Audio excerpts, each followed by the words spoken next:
So let's go ahead and get started. My name is Alyssa Strackbine, and I'm the Operations Manager of the Appendix Cancer PMP Research Foundation. I'm pleased to welcome you all to the 2024 Appendix Cancer Multi-Regional Symposium.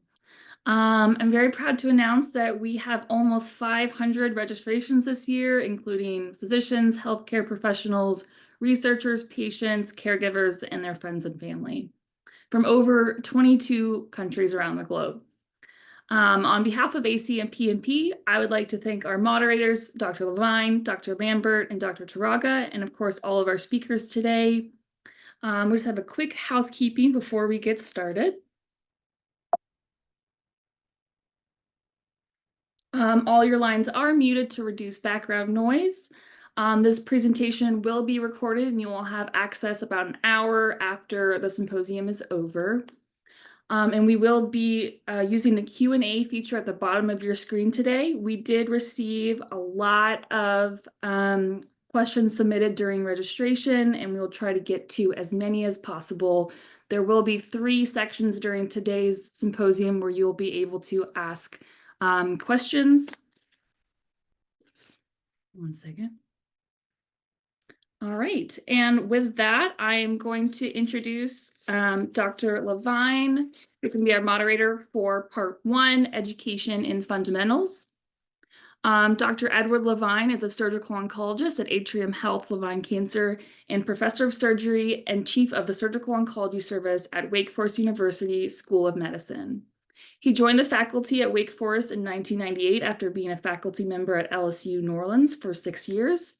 His general surgery training was at Michael Reese Hospital in Chicago, followed by surgical oncology fellowship at the University of Illinois.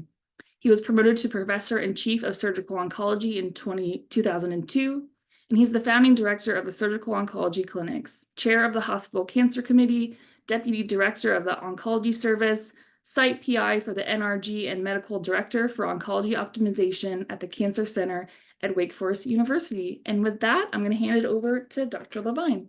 Welcome to the 2024 annual virtual appendiceal cancer multi-regional symposium, or as we call it, the appendiceal cancer symposium. This relates to a number of things, and we have attendees in a wide variety of roles. Most importantly, the patients and the caregivers, also providers, physicians, of a whole host of stripes. So one of the beautiful things about this session is we're going to be able to, I think, address a wide variety of levels of understanding and interest. And I would first like to start by thanking the ACPMP for their continuing support for this important symposium. And the first thing I want to say to everyone is most patients, when they come to see me with cancer of the appendix, are not alone. They feel alone, but they're not. Appendiceal cancer is a rare tumor by any measure. You're almost literally 1 in a million, something everyone's mother told them when they were little. But the truth is, if you have an appendiceal lesion like this, these are unusual tumors. At least today, you should be able to meet literally hundreds of other people, at least in this virtual format, of other people who are dealing with cancer of the appendix and learning how to manage it.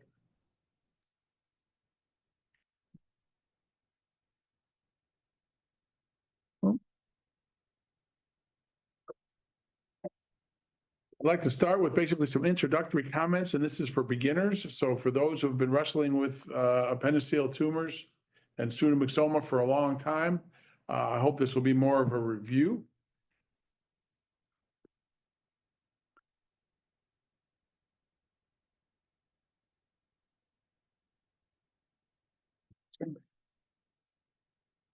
There we go. So again, appendiceal tumors are rare lesions by any measure. If you take a look at the number of appendiceal tumors that you see, we're running around 3,500 in the United States. And that compares to hundreds of thousands of breast cancer. There's literally 100 breast cancers for every patient with appendiceal tumors. And that doesn't make anything more difficult, except that the National Cancer Institute, National Institutes of Health, tends to allocate dollars for research by how prevalent the disease is and what its impact on society is. There's currently only 2 NIH R01 research grants, and those are the basic research grants, basic type of research grants, the National Cancer Institute Awards. I'm pleased to say both of them have been awarded to us here at Wake Forest. But the important thing I'd like to say for this slide is that we need to support appendiceal cancer research. The ACPMP does a great job in being a spokesperson and a lightning rod to help that move forward. But this is something we all need to do in support of patients who have got appendiceal tumors. Now, before we start talking about appendiceal tumors, I'd like to talk a little bit about appendectomy. And the reason is the way most people are diagnosed with appendiceal tumors of any type is usually with an appendectomy. Now, there's over 500,000 appendectomies performed a year in the United States. And of note, over the last few years, they've become increasingly managed non-operatively. And actually, we just submitted a paper looking at our experience with patients who were, and if you're managed non-operatively, it tends to lead to a delay in diagnosis of somewhere in the range of 6 to 12 months, which does not improve the outcome. It actually has worse survival. So if you look at patients who have appendectomies for presumed appendicitis, about 1% of them are going to have some sort of tumor found in it. First cancer of the appendix was reported in 1903, and less than half of the lesions are suspected even during the operation. So most of the time, the surgeons doing these procedures are surprised. Appendiceal cancer represents somewhere in the range of 0.5%. That's half of 1% of all gastrointestinal malignancy, which is somewhere in the range of the amount of mucosal surface that it represents of the GI tract. So these, again, are almost always incidental findings. It's rare to find them preoperatively. And doing the appendectomy, knowing it's a tumor ahead of time, is relatively unusual. We also looked at reports for patients who have appendectomy when they have incidental tumors found. We looked at almost 500 cases here, published this a year or two ago. And what they found was several things. Number one, most don't describe tumor at all. They don't describe if there's any description of tumor spread. And there's only a complete evaluation. Most of these are done by general surgeons who are operating for appendicitis, an inflammatory process, not an appendiceal tumor. And what's more, close to 25% of the pathology reports, the initial reports, were incorrect, which underscores the importance of getting expert pathologic review when one of these is found. Now, why don't we find these with endoscopy? We screen a lot of patients for colorectal cancer, and technically speaking, the appendix is part of the colon. But it turns out that you're only going to find an appendiceal tumor, if present, in about 3% of cases, because the endoscope, the colonoscope, cannot get into the appendiceal lumen and see it. So you're not going to find much, but we do find that 40% of patients have some other tumor in the colon, usually a polyp. Now, for the younger and more sensitive viewers, I do have some actual images of tumors coming up. So you might want to just listen for the next couple of slides, because I can show you what some of these images look like. This is the Danger Will Robinson robot, for those of you with the right vintage to remember what that is. So again, we have some actual pictures coming up. And what you're seeing on the screen, it actually are a couple pictures of some of these tumors.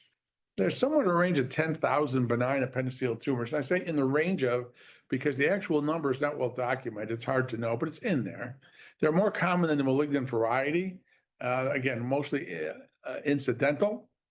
And most of them are going to be classified as a mucocele, which is an old term, or eventually what they call lamina or hamina, low-grade appendiceal mucinous neoplasm, or high-grade appendiceal mucinous neoplasm. Those are both, technically speaking, benign entities. When you find those, simple appendectomy is curative as long as the margin is negative and the tumor hasn't ruptured. So if you find them early, which is very difficult to do, that's what you could find. Occasionally, you'll find these on a CT scan, and patients always ask me if there's some sort of famous person who had this. And the only person I could find who is reasonably well known was Dan Quayle, as a former vice president of the United States. Now, what about the malignant subtypes? There are several different subtypes. The first type is a carcinoid tumor, which I'm not going to be talking about very much today. Most of these are appendiceal adenocarcinomas of various type, and there are a whole host of varieties. Now, I put Laminin and Hammin, I just told you they're benign tumors, and they are. However, they do have the potential to metastasize, and it can be fatal even if benign. So although they have a moniker of benign, they have some malignant features to them. So I put a question mark after that. The other thing I have to tell you is that the further back you go in time in reading reports and reviews for this disease process, the more confusing the pathology becomes. It is very complex, and as rare as tumors of the appendix are, there's a wide variety of different subtypes, many of which have got some nuances in terms of their behavior and what you can expect for patients.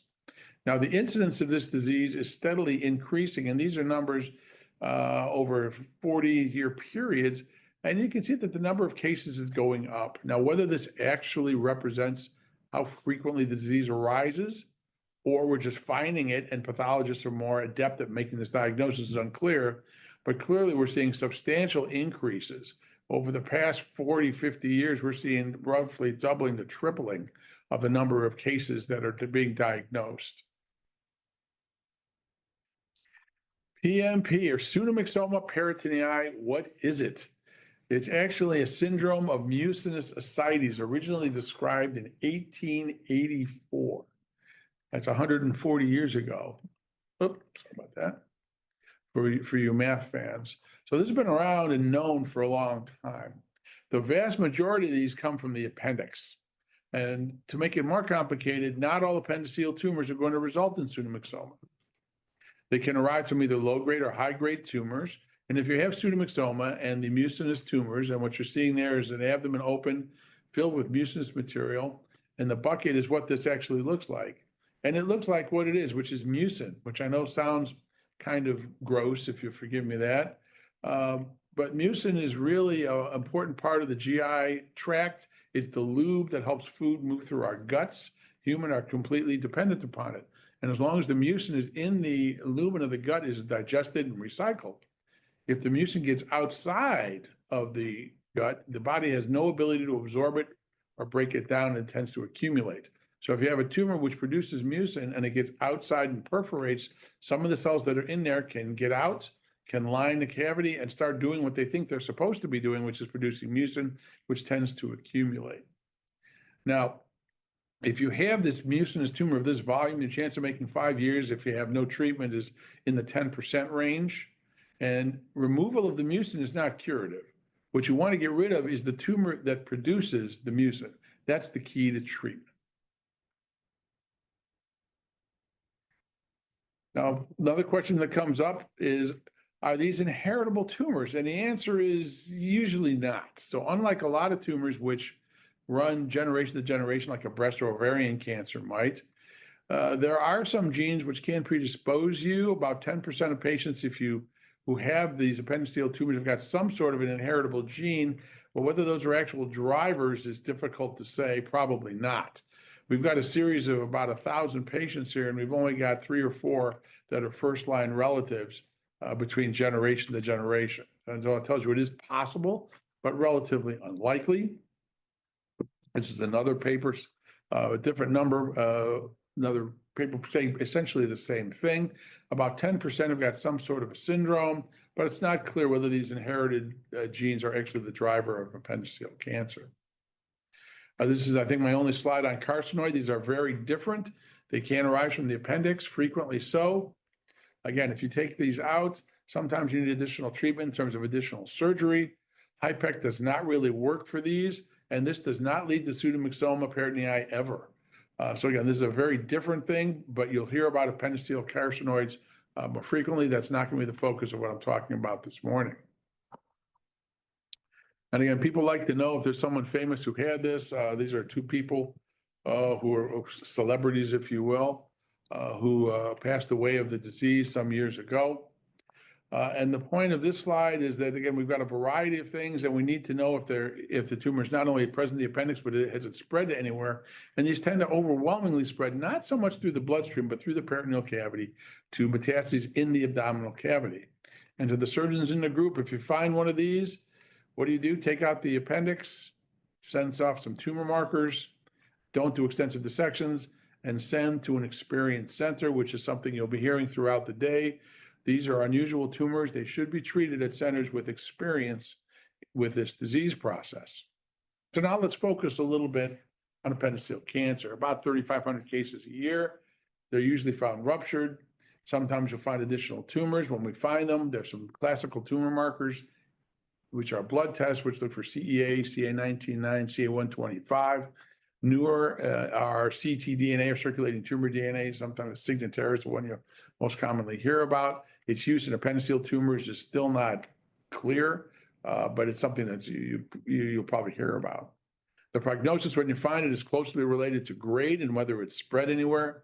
The likelihood of going to lymph nodes, which you hear about with a lot of tumors, is going to be very closely related to the grade or how it looks under the microscope. More about that in just a minute. And there are several pathologic descriptions. Again, be careful if you read older descriptors, the language and the terminology used by the pathologist to describe these tumors can be quite confusing.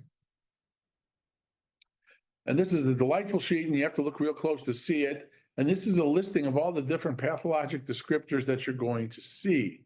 Now, you'll be able to magnify this if you want in the slides. I'm not trying to tell you to memorize what's on here. There's no quiz at the end of this talk, but it tells you that the pathology, even of appendiceal tumors, or at least in this rare, is somewhat confusing, and you need to be certainly up to date, and you want to talk to people who are experts in the field. Breaking it down, there's basically a 3-tier system, a 2-tier system, which we use here at Wake Forest, some other centers. There is a WHO, that's World Health Organization, what they call fascicle, which is actually a circular, which tells you how you grade these. And there's some pictures of what a low-grade tumor looks like, what a high-grade tumor looks like. And again, the farther back you go in the time in the literature, the more confusing the systems become.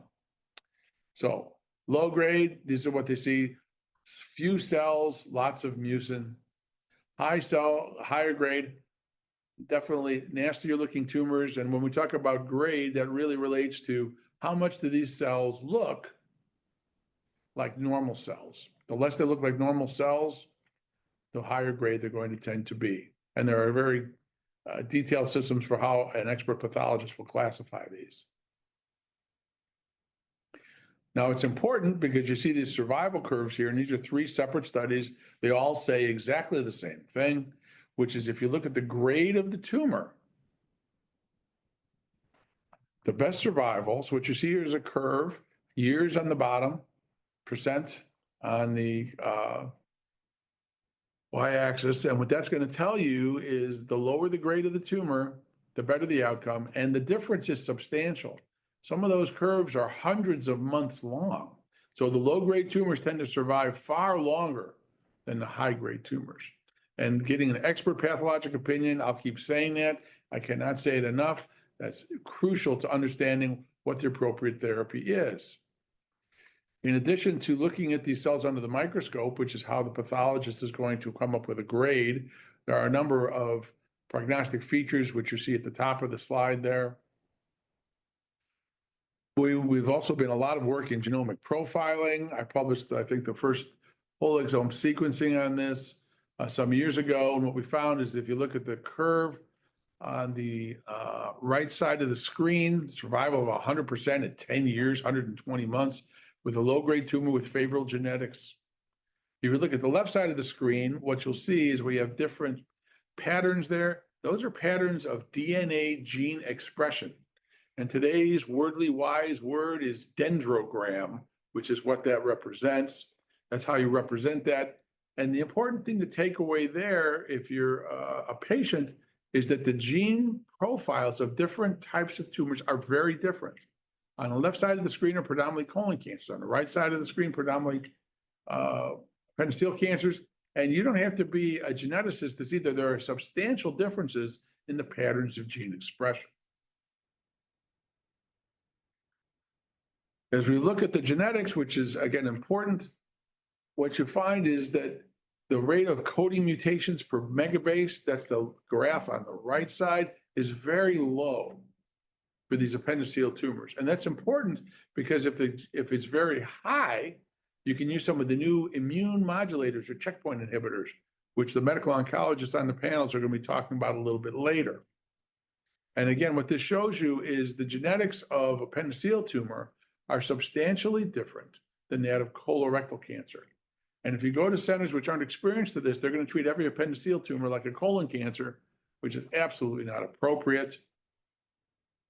We can tell you what the genes are, which are mutated. We know the bad actors are genes called KRAS and GNAS in most of them. And the mutation profiles separating those from colon cancer are important because those are also related to the treatment that the patients are going to be receiving should they need some sort of particular chemotherapy. Again, this is a third paper showing against the same thing, all of which show from different gene centers that colon cancer is not the same as appendiceal cancer. This is its own unique disease and should be treated as such. So if you send off what they call NGS or next generation sequencing, a whole gene panel, and this is a gene panel that came from one of my patients. I know there's no name on it. This is unfortunately what you see. When we send out these gene panels, we're looking at genes we can utilize or be able to leverage to give additional treatment to. And all the markers for them are very rarely seen in appendiceal tumors. So a lot of the new checkpoint inhibitors and immune modulators have got very limited roles in appendiceal tumors because they simply do not express the genes and the proteins that are going to be required for those newer agents to work. There are some new agents which are looked at for some additional targets. The hot new kid on the block is a KRAS. There's a number of things which are available for new gene mutations. There are always more of these coming along should you need them. Hopefully most patients won't need them. So to sum up, appendiceal cancer is not colon cancer. I can't say that enough. Extrapolating systemic therapy or chemotherapy from colon cancer regimens, particularly for low-grade tumors, is entirely unfounded biologically, although you're going to see it done all the time. Genomics is rapidly expanding. We're learning a lot more all the time. And I think sooner or later we'll be able to find better systemic therapy and who should be better out, who should have these operations. But we are still in the learning phase. So what are the options for patients with appendiceal tumor, which has already spread? Systemic chemotherapy, immunotherapy, which unfortunately is rarely going to be candidates. Targeted chemotherapy, same thing. Radiation, absolutely not. Almost never utilized for this, so that's not part of the picture. And that's why we don't have a radiation oncologist on our tumor board panel today. Conventional surgery, which is usually go in and take out what you can. Cytoreductive surgery, which is go in and take out everything you can. Cytoreductive surgery added with an intraperitoneal adjuvant, such as a HIPEC, which I'll talk more about in a minute. Or if you have patients who aren't a candidate for anything, palliative care. Those are really what your options are. Chemotherapy has got a role to play for patients with appendiceal cancer. There's going to be a lot more talked about this later in the sessions this morning. If you have a high-grade tumor, they definitely tend to improve progression-free survival. That's what the PFS stands for, as well as overall survival, OS. For low-grade tumor, it doesn't work very well. There's very little response rates. It's not that the medical oncologists don't want to give you treatment. They certainly do. Unfortunately, the drugs they have aren't particularly effective. And the best palliation is going to be surgery when you can get it if you need it. And if you have to treat with chemotherapy for palliation, the goal with pseudomyxoma is stable disease because, again, the mucin does not dissolve with chemotherapy treatment. Now, you'll hear a lot about HIPEC. Hyperthermic intraperitoneal chemotherapy is what that stands for. The rationale is we take the patients to surgery, we take out everything we could see or feel. Once you have an open field with all the adhesions and everything cut away, we know there's some residual cancer cells which could be left there, and we run some chemotherapy around on the inside of the peritoneum for a few hours during the operation or in the early post-operative period, or EPIC, early post-operative intraperitoneal chemotherapy, which isn't utilized quite as much anymore. It's usually delivered with some hyperthermia, which warms the patient up during the operation, which is good. And it increases the activity of some of the drugs. How do we pick patients? These are appendiceal tumors. The primary tumor has to be resected or resectable. All the metastases need to be resected or resectable. We don't like to see tumor outside the abdomen, although there are some exceptions to that. And you have to be medically fit for major operations, from cardiac, pulmonary, nutritional status, emotional status, supporter status, caregiver status. The more we learn about this, the more important it is. Patients are thoroughly prepared with all sorts of consultations, bowel prep, et cetera. You see anesthesia if you have vaccines that are needed. You might need that. COVID is probably going to come off the list for next year. At least I hope so. And the last one on the bottom, psychosocial and caregiver support cannot be overemphasized. The conduct of the operation, once we get there, everything's prepped. The goal of the operation is to completely remove all the disease while sparing as many organs as possible. The tumor spreads through the peritoneum into the peritoneal lining, and it tends to stay in the lining and we usually peel a lot of the tumor off the organs. However, the tumors that produce the mucin can invade into those organs, in which case they may have to be resected no matter what they are, small bowel, large bowel, spleen, gallbladder, whatever it takes. Once we get everything cleared out, we run the chemotherapy around and what we call a perfusion. And after that, take the cannulas out and definitive closure. That's the basic outline of the operation. It's important to know we deliver the chemotherapy literally pouring it on the tumor as opposed to delivering it in the through the bloodstream with IV chemotherapy, which delivers the chemotherapy through a full dilution through the blood volume, so a lot less gets there. And if you look at the ratios on the right side of the screen, 75-1 is what we usually get from mitomycin, which is the most commonly used agent. That's the advantage of compared to giving it IV. That's the beauty of the intraperitoneal therapy. You'll hear a lot about the PCI or peritoneal cancer index. This is how we grade how much tumor is present in the abdomen. And it divides the abdomen into 13 zones. Each one is scored 0 to 3. LS is lesion size, none, 0 to 5 millimeters, 5 millimeters to 5 centimeters or bigger than 5 centimeters. You add up the scores 0 to 39. The higher the score, the worse the prognosis. And this is very commonly used at pretty much all centers around the world. Once you know how much disease is there, after the operation's over, we'd like to know how much is left. There's two systems that you'll hear about: completeness of cytoreduction or residual disease. R stands for residual, CC stands for cytoreduction. And again, low score is better here. R0 and R1 is no residual disease. R2 is gross disease left. CC1 is small lesions, and then it goes on from there. And you'll see, when you see survivals, you'll see what's what. And this is what one of these tumors actually looks like. That's an appendiceal tumor. And the yellowish stuff coming out of it on the right side of the screen, that's what the actual mucin looks like. And you can see how big the tumor is. There's a clamp there, that stainless steel clamp is around the normal diameter of the appendix. And you can see how much bigger the appendix is where it's full of tumor. And this is the Wake Forest experience. However, it's very similar to other centers. And I say this not because our experience is unique, because at most other experience centers, it's going to be about the same, but it shows you what we're looking at. And those curves down there, if you can get everything cleared out, which is an R0, R1 resection, we're looking at not 5-year survival rates, which we usually talk about with cancer, but 10-year survival rates in the 70 to 80% range. And most large centers have achieved numbers very similar to that. If you look at what kind of shape you're in, that's important. So 0 and 1 at the top of this screen is what kind of shape you're in. If you're in good shape, you tend to do well. Once you've got significant symptoms from this, the outcomes are nowhere near as good. So we want to get the patients before they get there, before they get to symptomatology. Additionally, these curves here look pretty similar. The lowest survival curve at the bottom is the first 200 cases we did there. After that, the numbers keep going up somewhat. And this is what you get from going to an experience center. And I cannot emphasize this enough. You want to go to an experience center where you have experienced surgeons leading experienced teams. That's the way to get the best outcomes. So what have we learned from all this? The most important histologic factor is histologic grade, the resection score, what kind of shape you're in, whether the tumors have got nodal disease or not. That's good. I didn't talk more about that. Complications, the increased survival, the experience is important. There's a long learning curve for surgeons. You want somebody who's an experienced surgeon, if you can at all get one. And the last one here is patient support, which I also didn't get to talk about very much either. We've done a lot of work in terms of quality of life studies, and I think that that's important. We also have to tell the patients when they come in, a good support team in terms of caregivers cannot be overemphasized.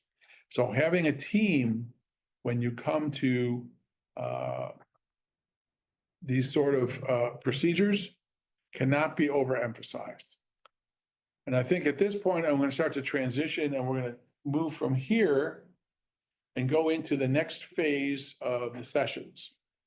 So for the next phase of the sessions, we're going to transition into the tumor board session.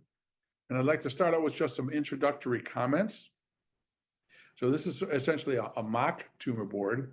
So for patients who have never been to one of these, a tumor board, again, sounds like you're going to trial or some sort of adjudication. It's really a board of people or experts in a variety of disciplines that work together to share their ideas in terms of how to best treat a particular patient at a particular time in their course. Now, every center, every doctor you see on this board is part of a tumor board. I guarantee it. So all of us we all participate in these. Quite frankly, it's the highlight of my week. I've had the privilege of running the tumor boards here for a quarter century. So the way they work is usually the cases are presented. We'll review the imaging, CAT scans, x-rays, et cetera. Review the pathology. We'll talk about what the options are in terms of treatment. And this is going to involve surgeons, medical oncologists. Again, appendiceal tumors we don't have radiation oncologists on the panel because radiation is so rarely used for this disease, but most tumor boards have got radiation oncologists on them. You need an expert radiologist to go through the imaging. You need an expert pathologist to review that. All of that put together after a presentation of the case. And then there's usually a general consensus at the end in terms of what the best treatment is going to be. Now, we've got a number of panelists here in different fields, each one of which is an expert.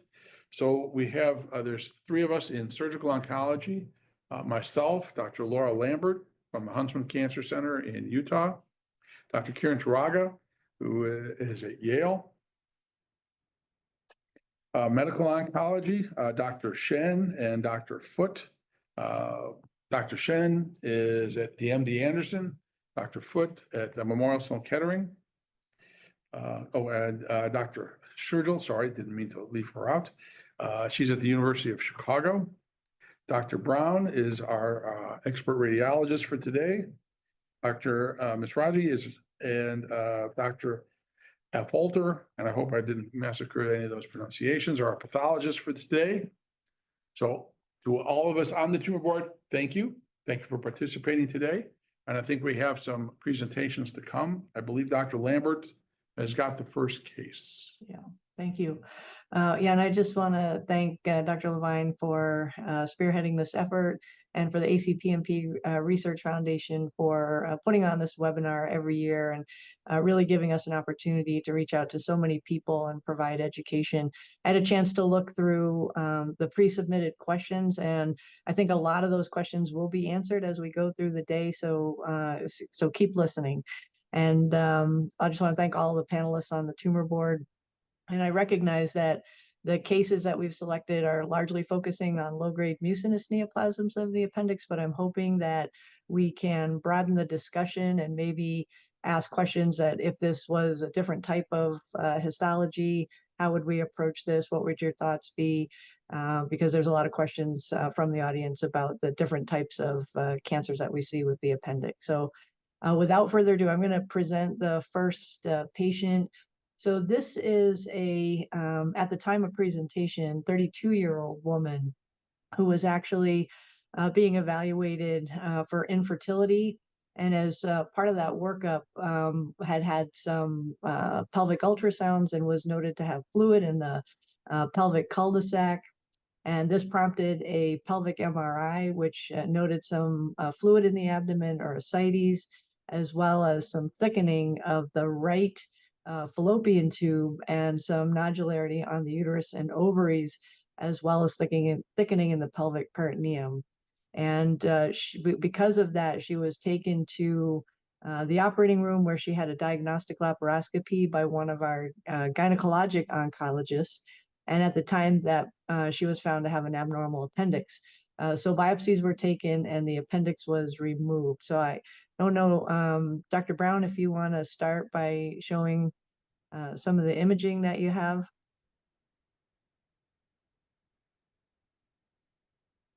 Sure, let me share my screen here.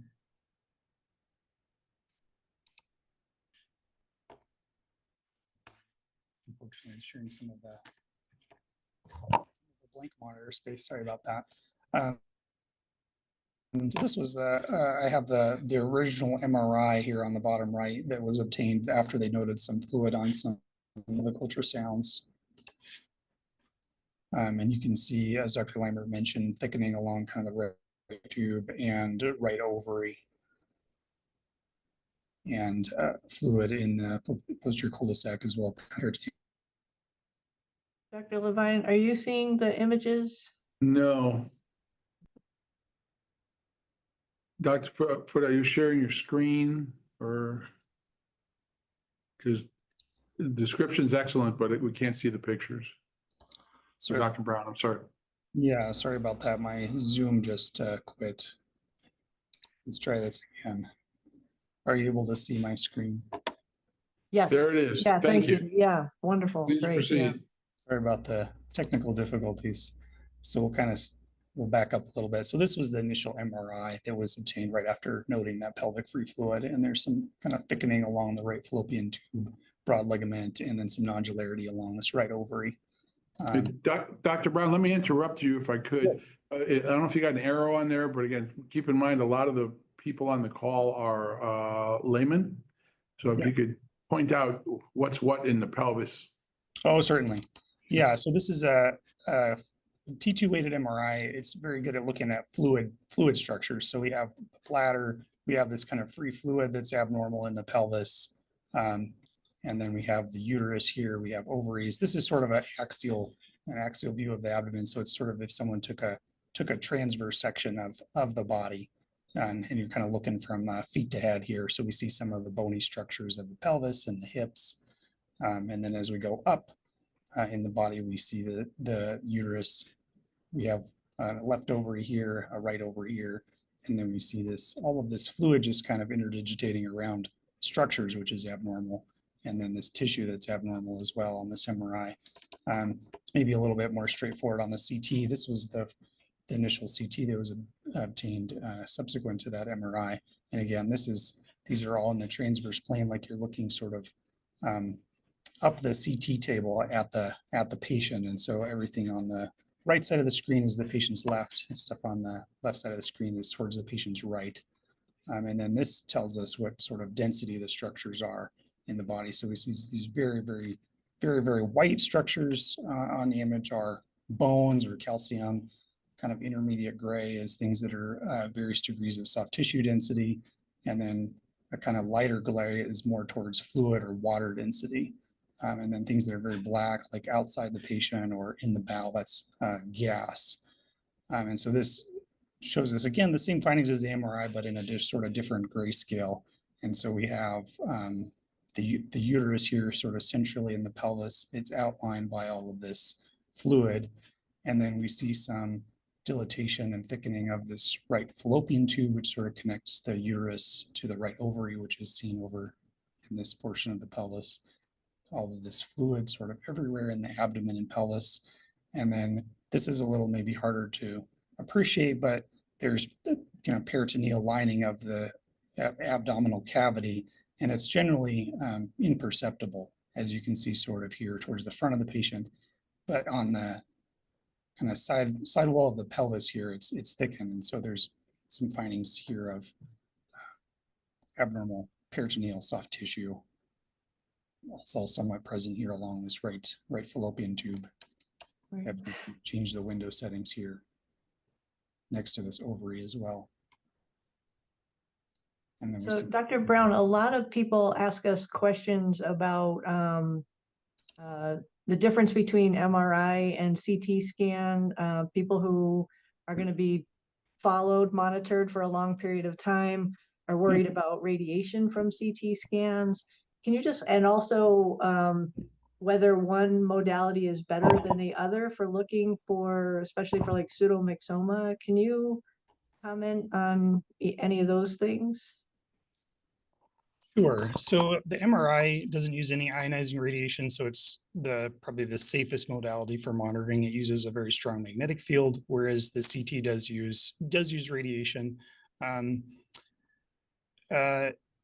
The dose of radiation is generally very low, and it's not something that we consider to be a significant risk. Obviously, these patients, this patient population is one that's going to be getting repeated CT scans, so that is a consideration, particularly in younger patients. We might consider doing more MRI versus CT in a younger patient who we know who's going to get maybe every 6-month or yearly screenings for a long time. But in general, CT, the radiation is very, very minimal. As far as evaluating for peritoneal disease, CT is generally a little bit easier to interpret. It really shows the difference between the densities of these different tissues very well. Like here you can see stuff that's in the omentum, which is sort of a fatty structure in the upper abdomen. We can see all this fluid very well. On the MRI, you can see fluid very well, but sometimes things that are less dense soft tissue structures, like you can see in this head and neck, so you can see it, but it's maybe not as well visualized sometimes. MRI is really good for looking at solid organs. So it's really good at evaluating things like uterus, ovaries, liver lesions. So like this coronal series here, we can see the liver and the upper abdomen. MRI is really good at evaluating sort of solid structures like that. But in general, for looking for small foci, especially if you're looking for recurrence sort of later on after the initial sort of treatment of these appendiceal neoplasms, here you can see that you have this really big contrast difference between the peritoneum and this part of the abdomen, the intraperitoneal structures, and then this extraperitoneal fat. And so, and the CT is not as affected by motion. So even a small amount of bowel motion, so peristalsis of the bowel or respiratory motion, can make MRI come somewhat difficult to interpret. And so CT has advantages in that way for mitigating motion. Great, thank you. So Dr. Appleter, Dr. Mistragi, so she had her appendix removed, and if we can review the pathology and some peritoneal biopsies as well. Definitely. Good morning.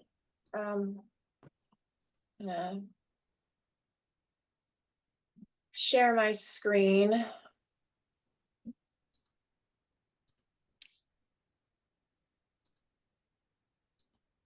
Dr. Brown, if you stop sharing, I think it usually is easier for me to start sharing.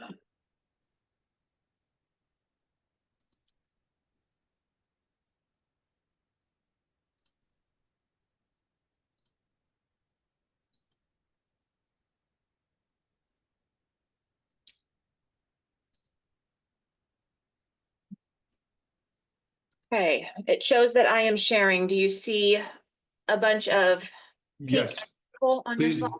please Great. go right ahead. Okay, so if there is an abnormal appendix, what sometimes can be referred to mucocele, which again is not a pathologic term, but just something that means there's an abnormal appendix. In pathology, we receive that appendix, and the appendix is really a very small organ. So it's very easy for us to submit the entire appendix, which is what we do if there's any abnormality or a description of a mucocele. So what you're seeing before you right now is essentially a cross cut through the appendix that we just looked at on images. This is the wall of the appendix. It has several muscular layers around it. And then as we're going in, it has what we call a submucosa, and then a very skinny muscle layer called a muscularis mucosae. And then the mucosa, which is comprised of lamina propria, which is full of inflammatory cells, and the epithelium. What is striking in this particular case immediately at this low power that you're seeing through a camera on my microscope is that the epithelium is forming these kind of filiform villi, if you will, which are essentially describing these finger-like projections into the lumen. And they're very hypermucinous, more so than what a normal appendix would show. If you go up on higher power, you can appreciate that most of the nuclei are still oriented towards the basal aspect, going down this way, as opposed to the apical aspect. And they're all lined up pretty nice. And they're really very small nuclei. We talk about nuclear to cytoplasmic ratio. This is the nucleus, this is the cytoplasm. And there's still quite a bit of cytoplasm per each nucleus. So those are all features of a low-grade appendiceal mucinous neoplasm or of a lamin. What I just showed you would, if it had just stayed like that, it would have been a relatively low stage 1. However, as was described, it did get out to the peritoneum, which we will look at in a second. But the question is, how did it get out there? This is a frozen section, so it will look slightly different. It has more artifact associated with it.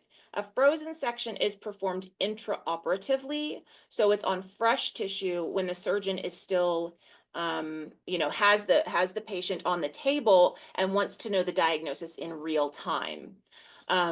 We don't do everything as frozen section because it doesn't make as nice of slides.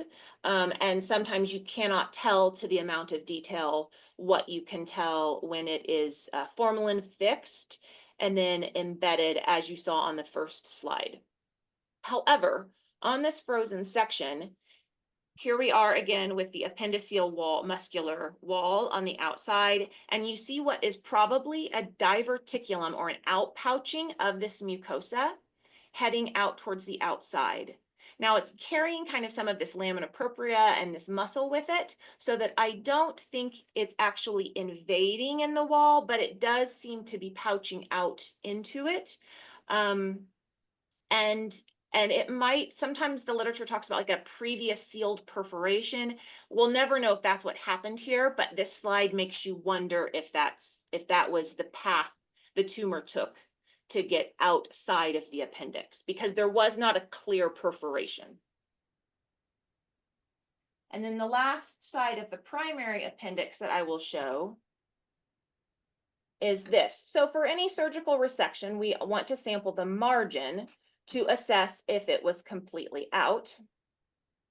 And you see, we like to ink the margin.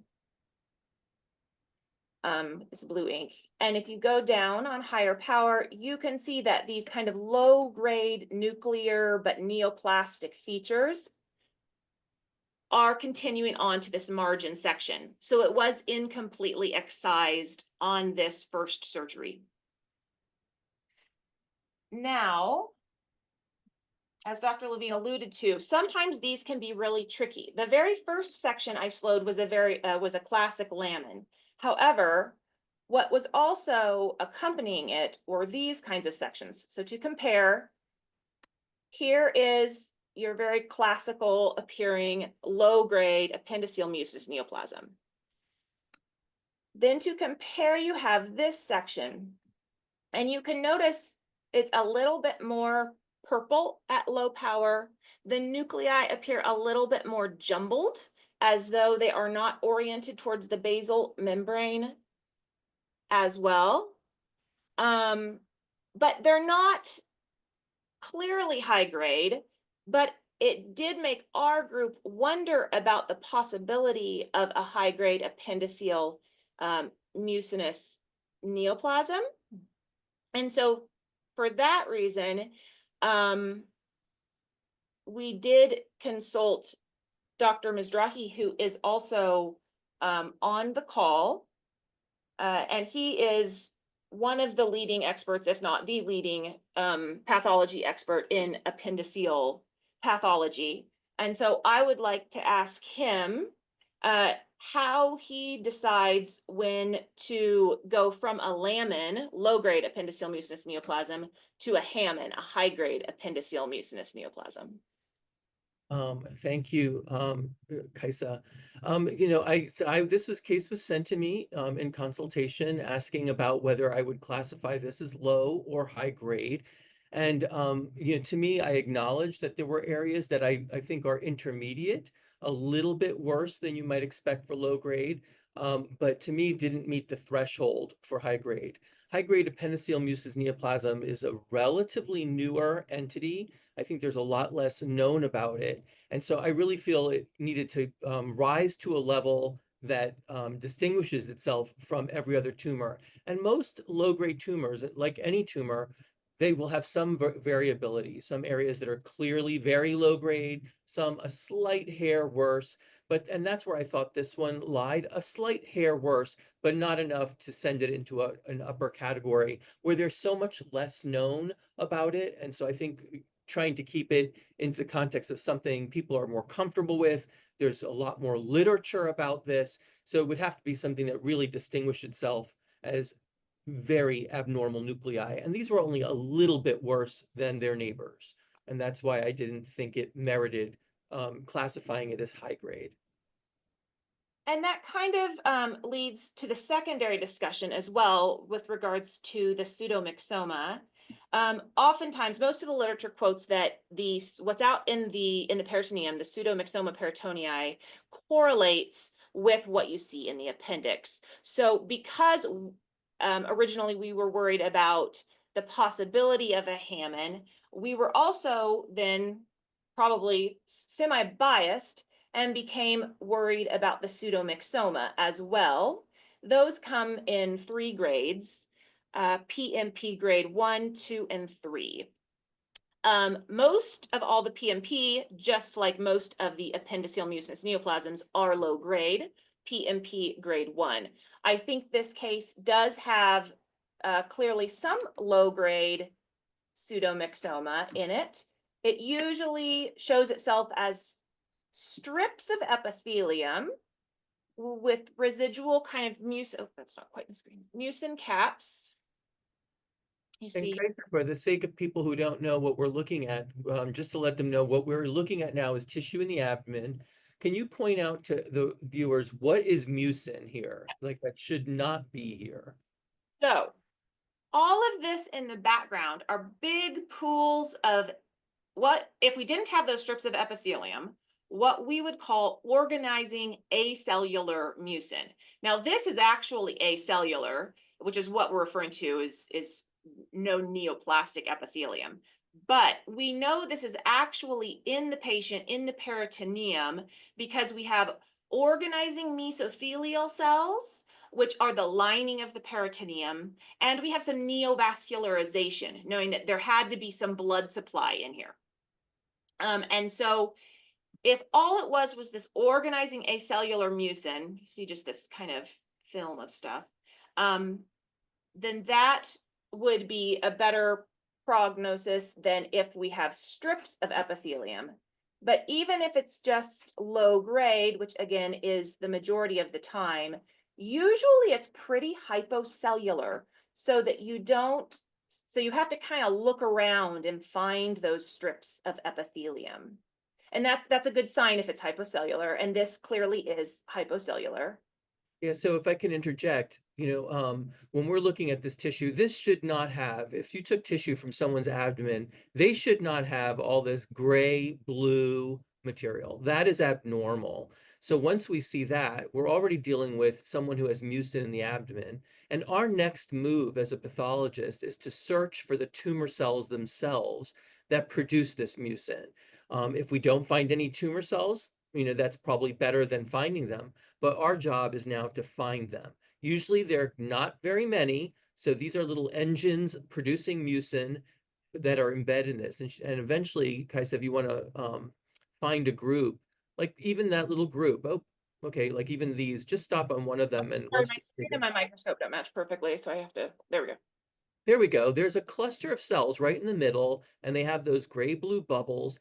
those are actually tumor cells. They don't look terrible, so they look kind of innocuous, but those little engines of mucin will keep producing that mucus in the abdomen. So those are the ones the surgeon really needs to get out as much as possible. And that's why we deliver chemotherapy afterwards, because any of those that are left behind will continue to produce this mucin unless we zap them or kill them or remove them. So that's what we're doing. And then our next job is really to grade these tumors. So we assess how many tumor cells did we find? Lots, little? How ugly are the nuclei? Not too bad looking, really bad looking. There's all these kind of things that we use to assess the grade of the tumor. How ugly is it? And in this case, there weren't very many cells. That was comforting. That's reassuring. There's not a lot. And most of them look pretty okay, innocuous looking, bland. And then there were a few like this that look a little more disorganized. They're kind of falling apart. It's kind of not so clear what's going on. And this is, I think, where Kaisa was going, where the concern was that these could be high grade. And again, when I reviewed this, I would say that this looks like it's kind of falling apart, but we're inside the abdomen. There's not a lot of oxygen in the abdomen, and that can cause tumor cells to just kind of fall apart and degenerate. And so before I would invoke that this is higher grade, I would consider that there's not a lot of tumor cells. Most of them look pretty bland, and that this just looks like it's kind of falling apart. And it was very limited. These kind of areas where it's a little questionable were very small parts of an otherwise large expanse of mucin. So again, I think putting all of those together, when Kaisa sent me this case, it was a question of whether the appendix tumor should be called high grade, and therefore the peritoneal tumor is also high grade. And I felt the appendix tumor should be in the low grade. And I thought this also, the peritoneal tumor, was also low grade. Again, are there little areas of question? Too small to really warrant going to high. Great, thank you both for an excellent discussion.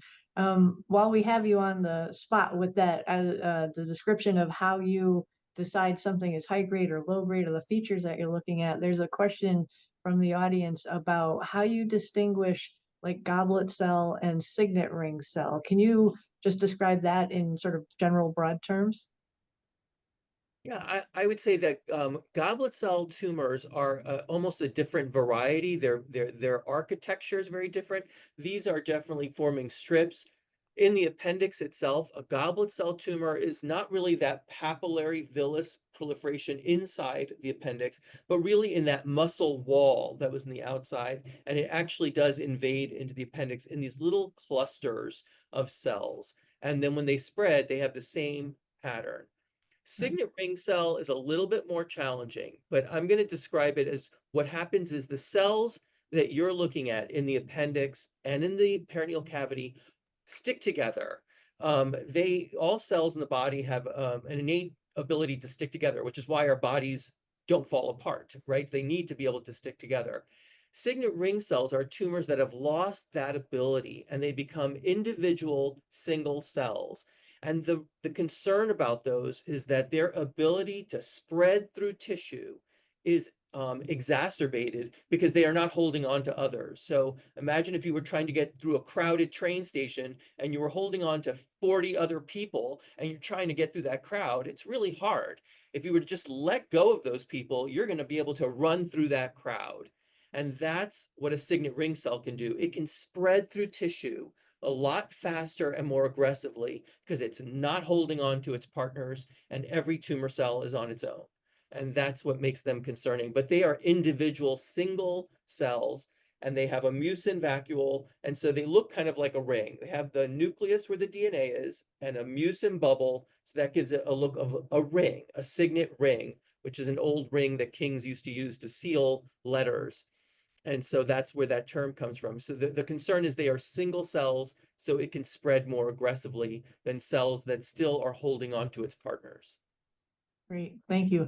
I also just want to really highlight, something that Dr. Levine said earlier about being cared for at a center that sees a lot of these tumors, because you have pathologists like Dr. Appleton and Dr. Mastraggi who have seen these tumors, know the natural history of them, know what's important, what to look for, and you can see the level of expertise that's required to really distinguish what's happening so that the rest of us, the surgeons and the medical oncologists who are on the tumor board here, can help then make a treatment plan for the person. So I'm going to actually start with our medical oncologists. So Dr. Foote, Dr. Shergill, Dr. Shen.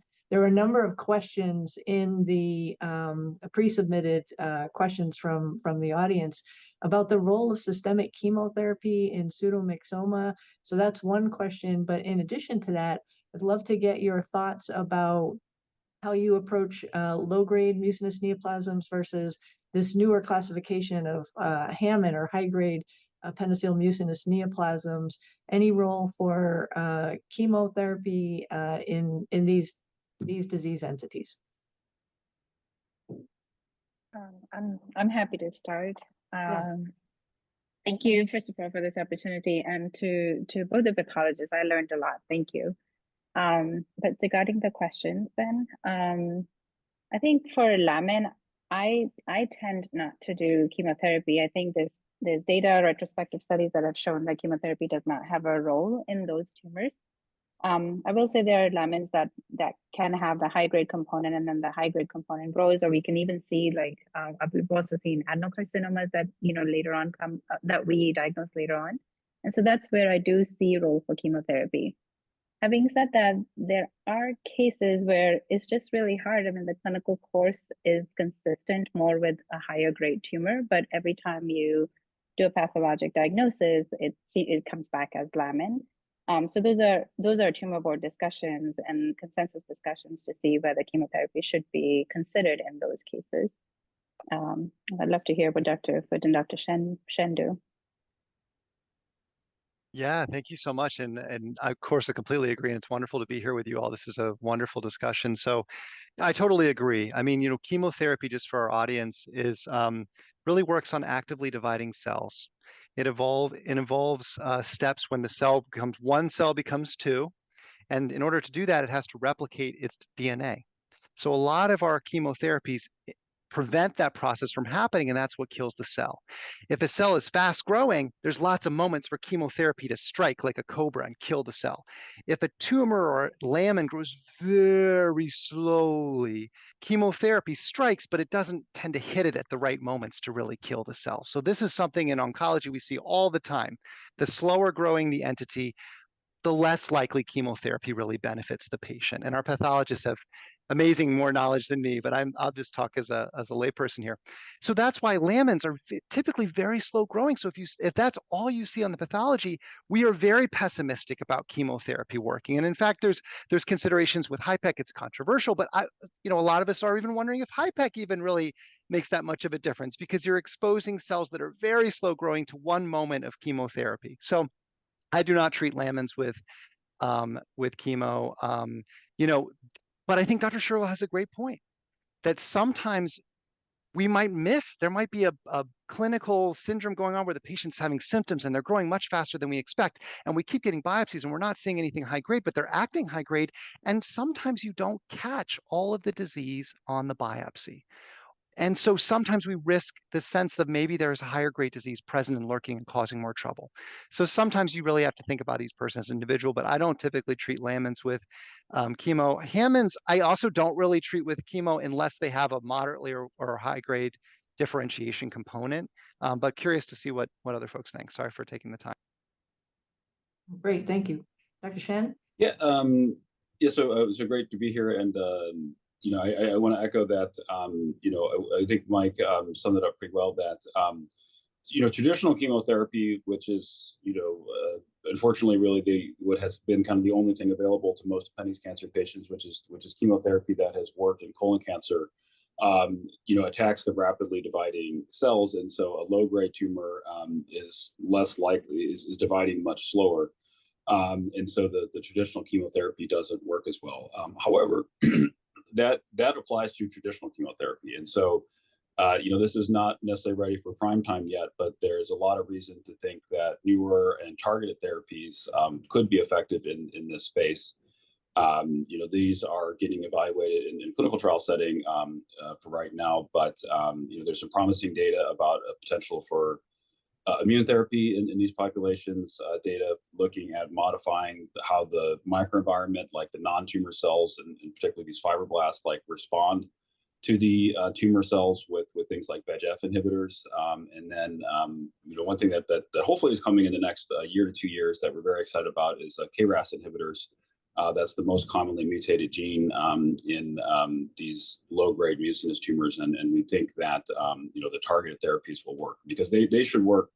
If the gene is mutated and you block it, that should whether or not the cell is dividing, the therapy should still be effective. And so again, want to emphasize that these are not yet ready for prime time, and it needs to be tested in clinical trial setting first. But we think that we've got new agents coming. Great. Dr. Taraga, did you want to say? Yeah, I thank you again for being on this panel. It's fun to see all of you, and it's good to chat. I actually have a question for both our pathologists and our medical oncologists. I think what was lovely to hear, which is not always the case in tumor boards, is that we tend to generally agree on some of these things. So I think it was nice to hear that, when we talk of Lammin, we're not really thinking of chemotherapy. But my question for both Joe and Dr. Falter are, sometimes in some classifications, when patients have mucin that's in their abdomen, it's called cancer. In fact, it's called stage 4 cancer. And so, it's not uncommon for patients who are not being treated by these expert medical oncologists, but by others in the community, to get chemotherapy actually for years. And recently I've seen patients who've gotten chemotherapy for 5 years for patients with a Lammin with peritoneal disease. And so as much as we want to be aggressive and treat patients well, we also want to be focused on providing the right treatment for the right disease. And so can you help us think about, how do we spread this message out? How do we make it a more universally understood concept that maybe this is not truly stage 4 cancer? I love Dr. Foot's explanation of how slow growing it is, but how do we kind of bring that out to the community here? That's a challenging question, Kieran. A lot of this is through persistent education. A lot of this is through working groups like the ones you've formed, like the World Health Organization, that try to really rally people to use the same terminology. And the appendix definitely has suffered from very different classification systems that don't necessarily speak to one another. And a lot of this is driven, I would say in large part by the needs of surgeons and oncologists to know this person is a chemotherapy candidate, this person is not a chemotherapy, and they kind of want a dichotomy so that they can understand where to put a patient. But it's also driven by pathologists who look under the microscope and will insist that something is cancer, even though you're trying to say, let's not call it cancer, let's call it this. And then you get into, unfortunately, you get into egos and politics and traditions. All of those things, we're human beings, and all those things will factor into the challenges we continue to have. So, the latest, classifications are to call this pseudomyxoma. Lots of people don't like that. So we still struggle with education and working groups and international working groups to get consensus to call things the same things. And while everyone recognizes the challenge with people going to one institution and getting a diagnosis, going elsewhere and getting a separate diagnosis, there's still a lot of challenges with getting everyone to agree to use the same terminology across institutions. I'll add that there is a good growing body of literature in the pathology world, especially as the one I'm aware of, that does talk about like the misdiagnoses, the pitfalls, here's what we're doing wrong. And a lot of those papers I think are getting read and talked about at meetings. So that's a good place to start. And I think we're doing that. I think just going back to what was said earlier, to make sure patients are getting referred to, large volume centers, expert centers, so that information can be brought back to the community, reinforcing some of these ideas. Great.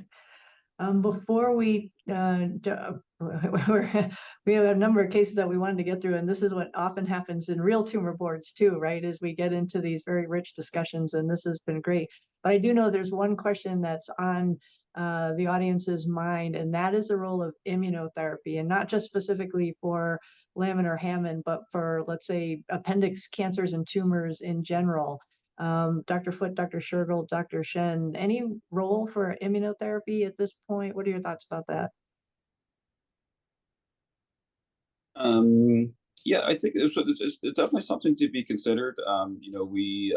There's, appendiceal cancer doesn't have a lot of prospective data in general, but we did do a small single-arm study with 16 patients getting the combination of atezolizumab, which is a PD-L1 inhibitor, and bevacizumab, also called Avastin, which is a VEGF antibody. And we saw, we didn't see a lot of objective shrinkage of tumors, but we saw a pretty sustained progression-free survival. So basically, it was 18 months from the time of the start of treatment until the tumors progressed. Some of these tumors might have been kind of slow growing at baseline, but we did a matched to historical patients, and that seemed to be much better than the time to progression with traditional chemotherapy. So, we're at the very beginning, I think. There's a lot, I think, to be explored.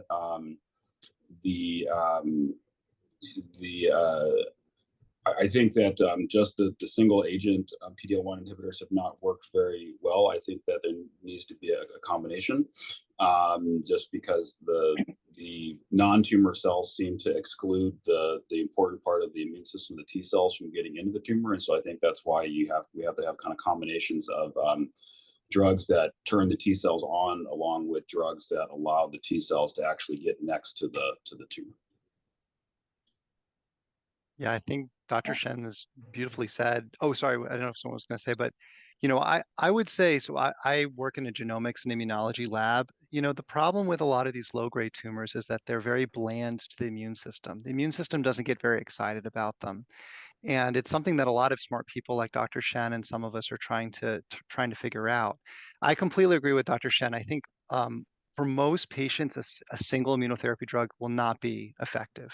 Only if they have a very, very rare characteristic called mismatch repair deficiency, in which case I think it would definitely be a good option for them. But that's very unlikely in this scenario.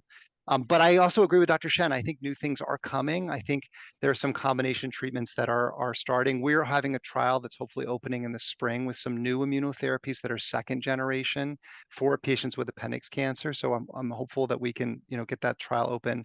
Dr. Shen's doing research. I know other folks on here are doing research. So I think in 2024, I would not treat a patient with immunotherapy with appendix cancer. That's been my practice. If they have microsatellite stable appendix cancer, I would not treat them with appendix cancer. But I know that opinions may differ on that. Not much more to add to that. I agree with both Dr. Shen and Foote. The only other thing I would say is, just clinical trials again, participation in trials. We have a trial with injectables and immunotherapy, so something to consider. But it definitely, with newer agents, hopefully we'll see a change. Also combining with targeted treatments, see how the role of immunotherapy involves in appendix cancer treatment. Great, thank you all. So Dr. Levine, Dr. Taraga, our medical oncologists on the tumor board are not in favor of giving this patient chemotherapy. I know you got to see some of her images. Your thoughts? She's 32 years old. I'll take the first shot at this, but I think the answer to me is this is a patient who's a candidate for surgery, to be sure. And what should the surgery be? This needs to be what, if you were in the military, you would call a search and destroy mission. So you're going to go, and anything that's got tumor on it needs to come out. The only thing I routinely take out is the primary tumor and the omentum, and some ligaments around the liver. And then whatever else has got tumor on it, if the tumor peels off at the peritoneum, great. No other major visceral organ resections are going to need to be done.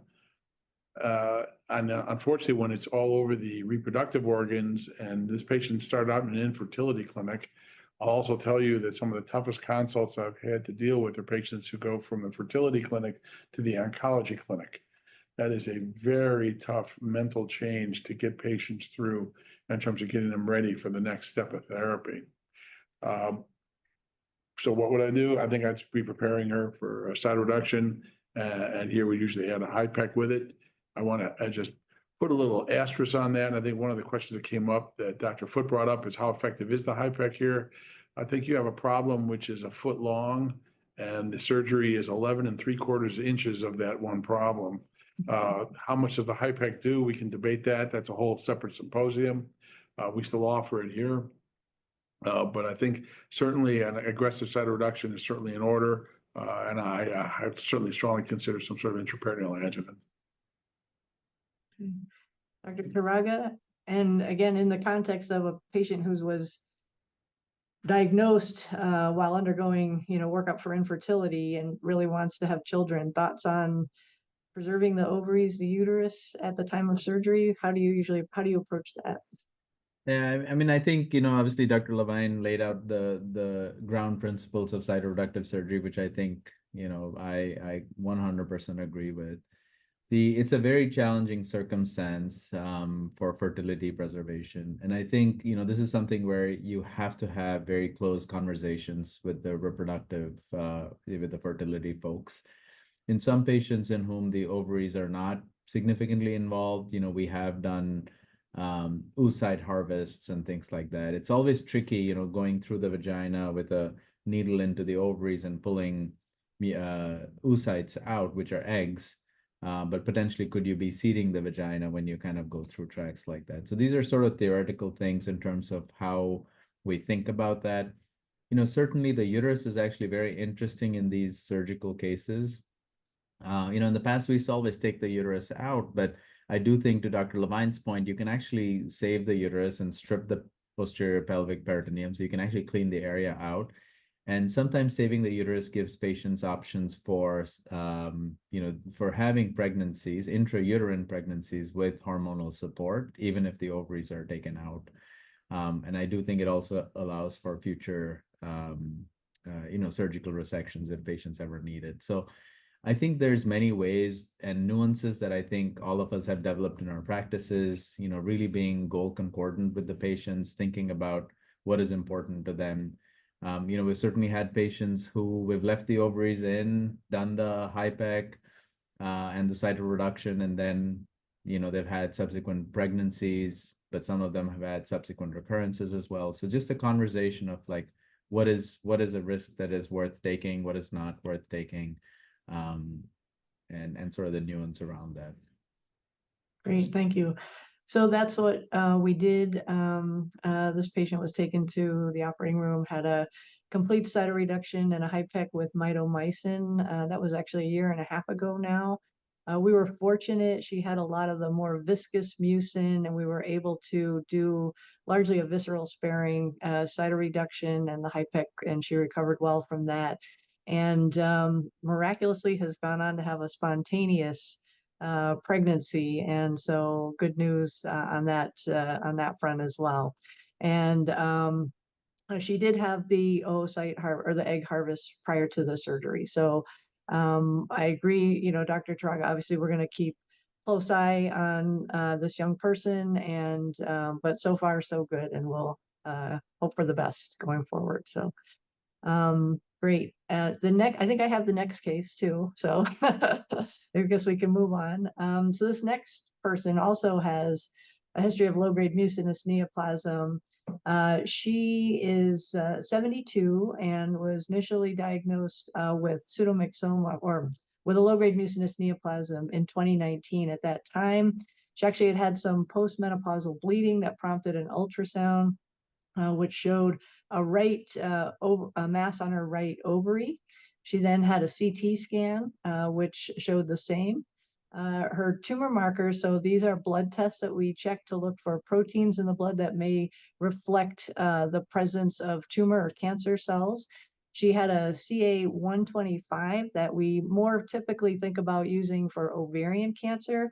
That was normal, but a mild elevation in the CEA, which is a blood test or protein or tumor marker that we use primarily for cancers of the GI tract, primarily colon cancer, but also cancer of the appendix. And it was mildly elevated at 6.1. She also underwent a diagnostic laparoscopy and was found to have a mass in the appendix and some peritoneal implants. The appendix was removed and the peritoneal implants were biopsied.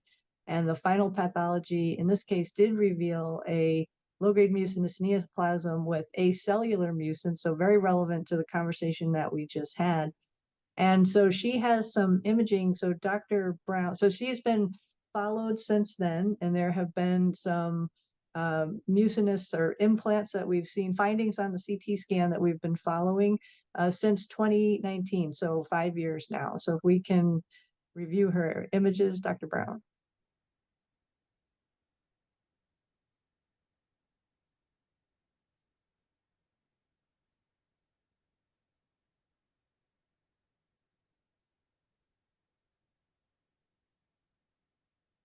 This happens in regular tumor boards as well sometimes.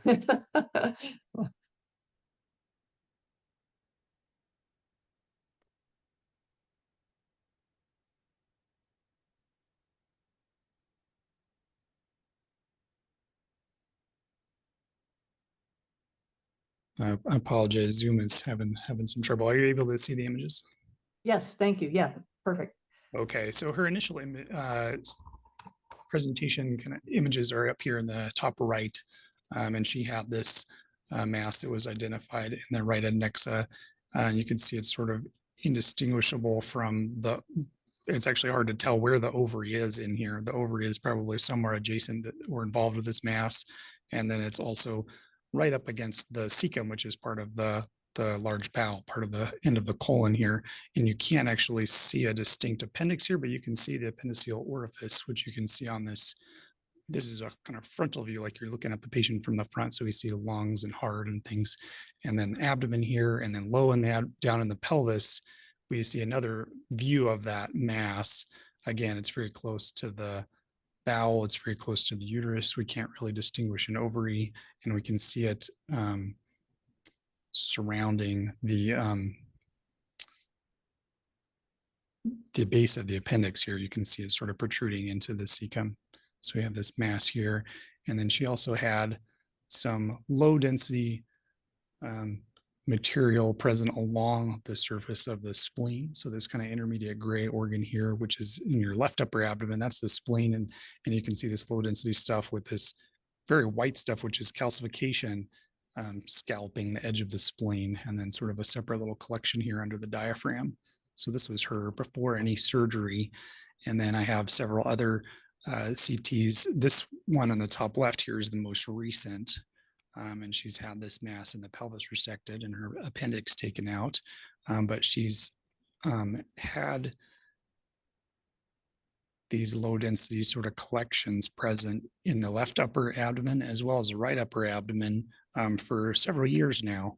I might be able to see a best here. Again, this is the kind of the frontal view. We see the spine, we see the bony structures of the pelvis. We see this kind of gray blob here is the spleen.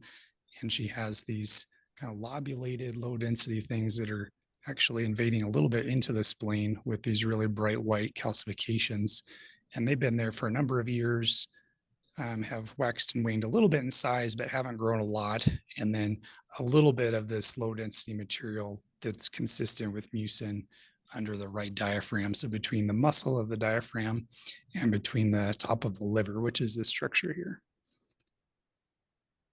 Great, thank you. A quick question for you. When you see calcium like that, does that mean anything to you? How do you interpret that? Yeah, so we can see calcification, particularly these sort of peripheral calcifications. So the white here is around the edge of the lesion. That's pretty, it's not uncommonly seen in mucinous tumors. And so we could see that to some extent in the original mass. There's this white line here at the edge. And so that can be associated with the mucinous tumor of the appendix. And then the presumed, I don't know that this was ever biopsied, but this is presumed kind of peritoneal implants of that mucinous tumor. And it has a similar pattern of calcification. And we don't see that nearly as often in other types of tumors that aren't mucinous. Yeah, great. Thank you. No, that to answer your question, that has not been biopsied. Let me put that to the panel. Would anybody, so like for the medical oncologist, the surgical oncologist, anybody, would anybody recommend biopsying that like with a needle?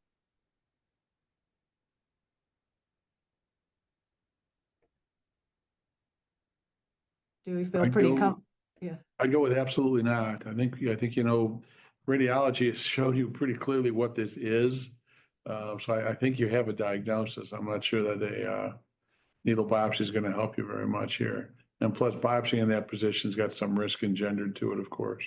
Yeah, absolutely. Great. Thanks. Thanks, Dr. Levine.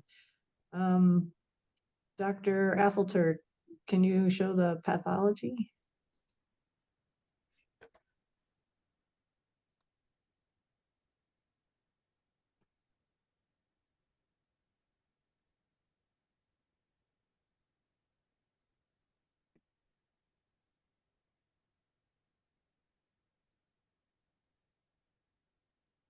You're muted.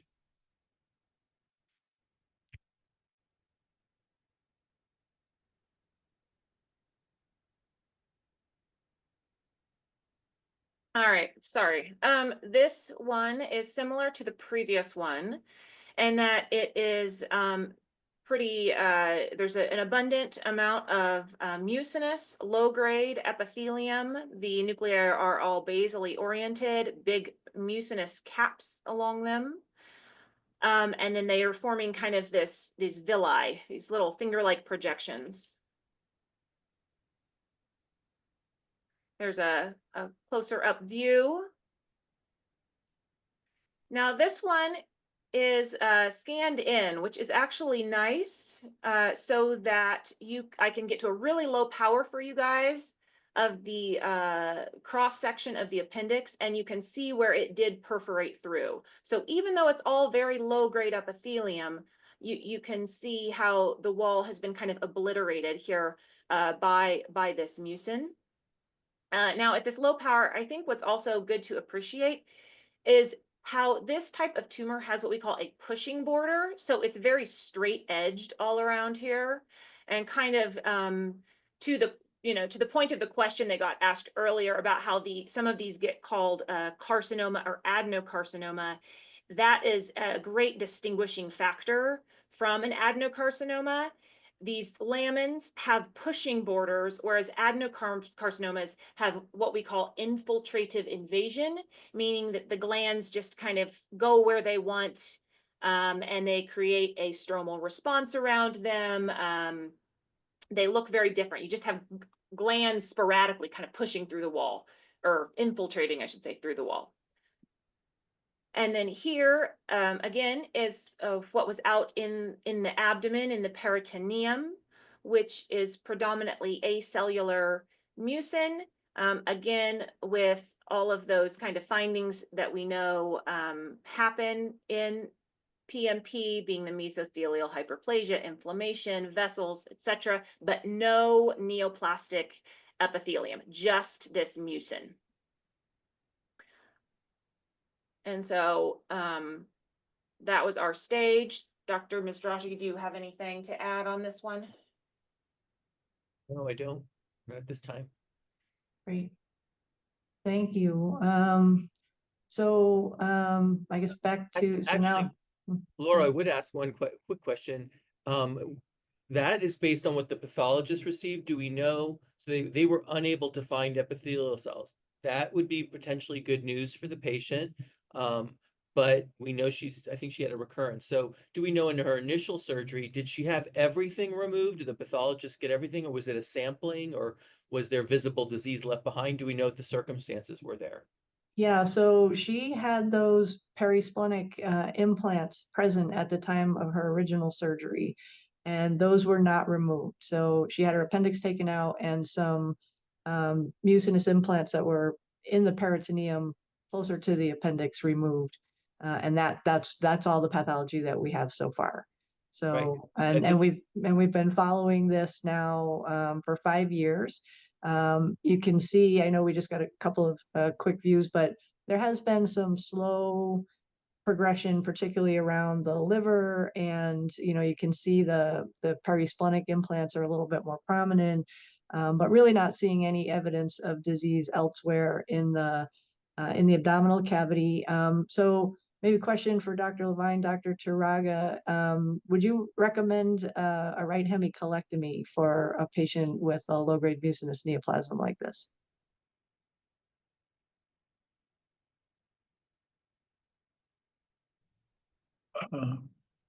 I would say no. The reason for these low-grade appendiceal mucinous neoplasms, the potential for nodal metastasis is low single digits. You're looking at 2 to 3%. And you've not been following this patient for some years. If there was nodal disease of any size, I feel pretty confident the radiologist would have shown it to us. And once you've got peritoneal metastasis or peritoneal spread like this, looking for lymph nodes is much less important. I think the real question now for this patient is going to be, again, discussion with the patient. She's clearly got progressive disease. It's slowly progressive, but she's 72 years old. So I think it's going to depend on what kind of shape is the patient in. If she's 72 years old in the Senior Olympics and winning, I would be absolutely aggressive to get her back to surgery.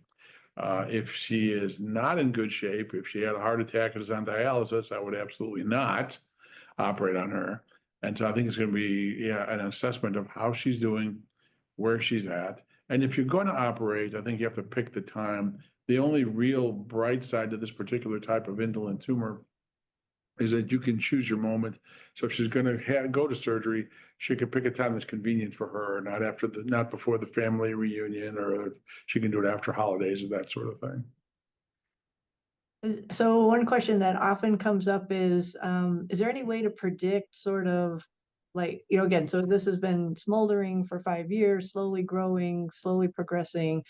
Is anybody concerned that at some point there's going to be a significant increase and uptick in the progression and that we would lose an opportunity to treat this person for curative intent? That's a risk. Actually, we wrote a paper on that last year. And what you find is some of these low-grade tumors in the peritoneum, given enough time, can degenerate into higher forms. Now, that only happens at a rate of about 10 to 15% after 5 years or so. Unfortunately, I haven't found a way to predict when that's going to happen. So if you don't intervene, you're taking a risk. Also, I've got patients I've been following for 20 years with really slowly progressive disease. The tumor does grow, but it becomes something that they die with and not of. If she's 72 in good shape, she's probably got a lot of years of life left. And I don't know if I would count on that. But again, this is part of, I think you have to have a discussion with the patient. Mm-hmm. Great. I mean, I think, the trajectory of the growth of this disease is important. And I do think, and I'm sure all of you have also seen patients that, been stable for a while and then suddenly take off, or you have a lamin and you've operated and everything went well and they've recurred very quickly afterwards. I mean, I think there's two issues in my mind, and I'd be curious to hear what all of you think. One is a sampling issue. Is there a possibility that we missed a higher grade component? And that's obviously one aspect of this. But the other is, can these tumors transform? Can they actually become more fast growing over time? Can things change? I think in my experience, generally, Laura, it's been rare that, we see something and we decide to watch it, and we know very well that it's a lamin, it's been a 5-year disease course, patients are doing well, and we say, let's get another scan in 6 months to a year. It's very rare that the disease changes so dramatically that, we can't then offer them therapies that we would have considered previously. So I haven't quite seen that. But I have seen transformations where you start seeing they're clinically also having symptoms, they're not feeling well, their tumor markers are going up. And then recently we've seen patients who with lamins have turned Signatera positive or ctDNA positive, which, you think is kind of crazy. So I do think that phenotype exists, but, generally speaking, I would say not a very common thing. Dr. Foote, Dr. Shergill, Dr. Shen, how would you counsel this person if they were coming to see you? Yeah, I don't think, outside of a clinical trial, I definitely wouldn't give them, any systemic treatment, just because it is not proven benefit. As all the surgeons mentioned, this is generally an indolent disease, and so a surgically fit, healthy person, you want to take them for the curative intent surgery, and if there's a reason that you can't do that because of other issues like heart, lungs, liver, you're probably not a good candidate for a systemic treatment. The one thing that I think that maybe we underestimate the rate at which these low-grade tumors transform. It's just because we don't always necessarily do another biopsy, when people do progress. But I think it's certainly less common than not, but it may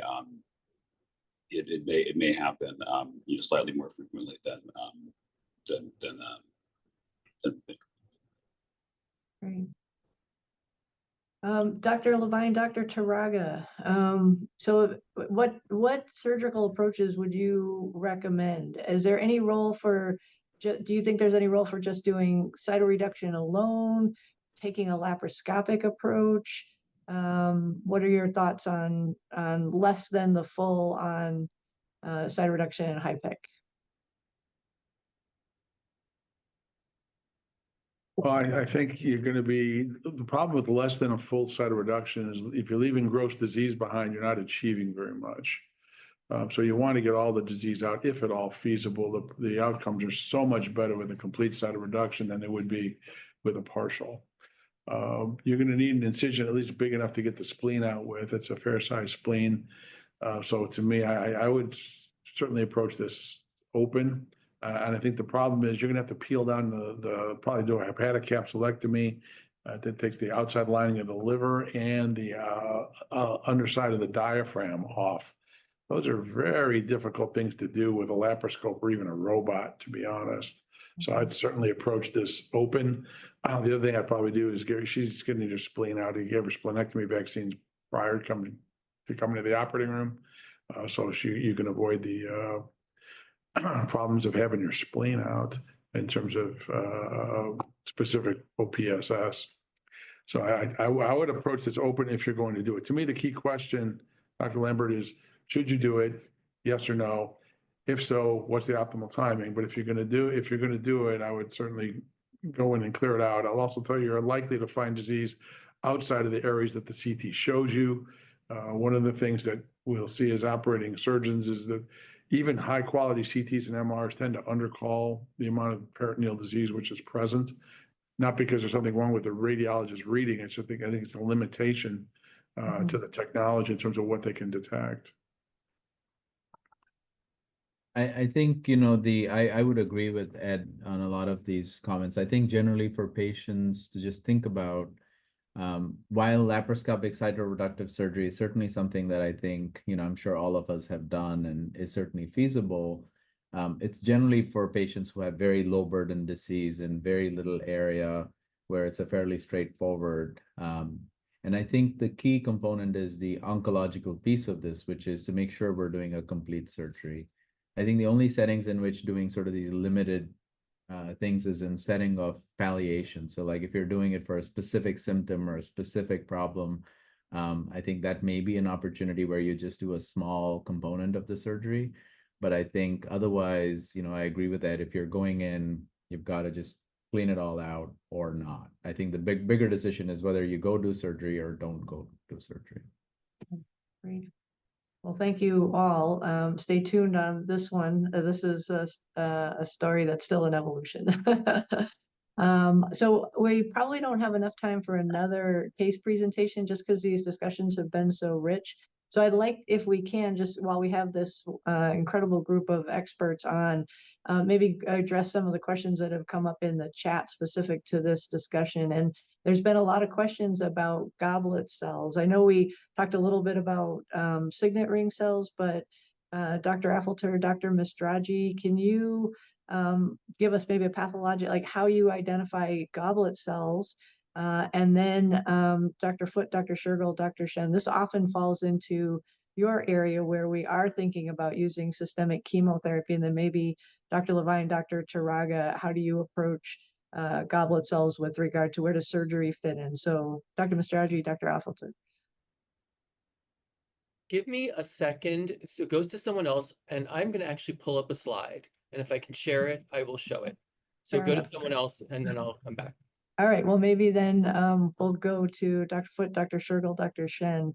When you get when you're seeing somebody with a diagnosis of goblet cell, how do you, what's the algorithm in your mind for that? I'm gonna let Um, JP go first because you have research there. Yeah. Oh, you would? Go ahead, Okay, JP. sure. Well, we it's a great question. Honestly, right now I'm still using a lot of the standard kind of colon cancer chemotherapy. I hope that will change relatively soon. The preface the talk that I'm going to give a little bit later today. We know that if you look at a molecular level, the mutations that are seen in goblet cell tumors like completely different from mucinous appendix cancer. Like as different as appendix cancer, mucinous appendix cancer is from colon cancer, goblet cell is equally different. Unfortunately, we don't have really any data on, so I think that I suspect that the drugs that are going to be best for goblet cell are going to be different from colon cancer and different from mucinous appendix cancer, but we don't really have any high quality data that tells us what is going to work. And so we're kind of limited to what we've used in the past, which is mostly colon cancer chemotherapy. I find that I think that the response to the platinum, oxaliplatin, is a little bit better in goblet cells than in mucinous. Mucinous, I tend to always start with an irinotecan-based regimen. Goblet, I'll sometimes go with the oxaliplatin. We've also seen some taxane response in goblet cell, but again, that's very preliminary. Yeah, I think I'll just echo that. I think the chemos we are using are still the same that we have for other GI cancers, FOLFOX, FOLFIRI, or sometimes I do use triplet regimens depending on the patient and what our eventual goal is. If we're trying to see if we could go for surgery, and a patient could tolerate that regimen. I do tend to do NGS. I also do that for Lamin because now we're also having some data for gene S mutations and use of certain drugs like palbo in that setting. So I tend to do NGS. So I'm lining up my next option to see what that's going to be, whether a trial or off trial targeted treatment, if I can get that. And Dr. Shergill, NGS, just for the audience. Yeah, I'm sorry. Next generation sequencing. So all that means is just making sure we are looking at the genes of the cancer because everybody's cancer's genomic makeup is going to be different. What drives the cancer is different. We're looking for the mutations. All cancers will have mutations. What we're trying to see is what is that cancer made up of? What are the mutations? What's driving it? And do we have drugs that can interfere with that for the patient's benefit? Yeah, I think this is all. Oh, sorry, go for it. No, go ahead. I was just going to say, I think this was super well said. We know at our center that goblet cells can respond to the same chemos that we give for intestinal tumors. I mean, I've seen patients who get FOLFOX or FOLFIRI and their goblet cells shrink. Whether that's the best treatment or not, I think I totally agree with everyone who's mentioned we're trying to figure that out. They are intestinal cancers, but they have neuroendocrine-like elements to them. And I think there's a lot of really smart people thinking about how to manipulate that to help us. I typically do give the same types of chemo that I give colorectal, but I'm hoping that we'll find out more soon. Great. Dr. Mastraggi, it looks like your slide is ready. Good. Okay. So just so people can understand what we're looking at, this is the line of the inside of the appendix. This is the hole inside the appendix. So it's imagine your little finger cut a slice of like a salami. We're looking at a slice of salami, right? So this is the center. This is kind of more normal, what we should see in the appendix, and this is just a little bit revved up.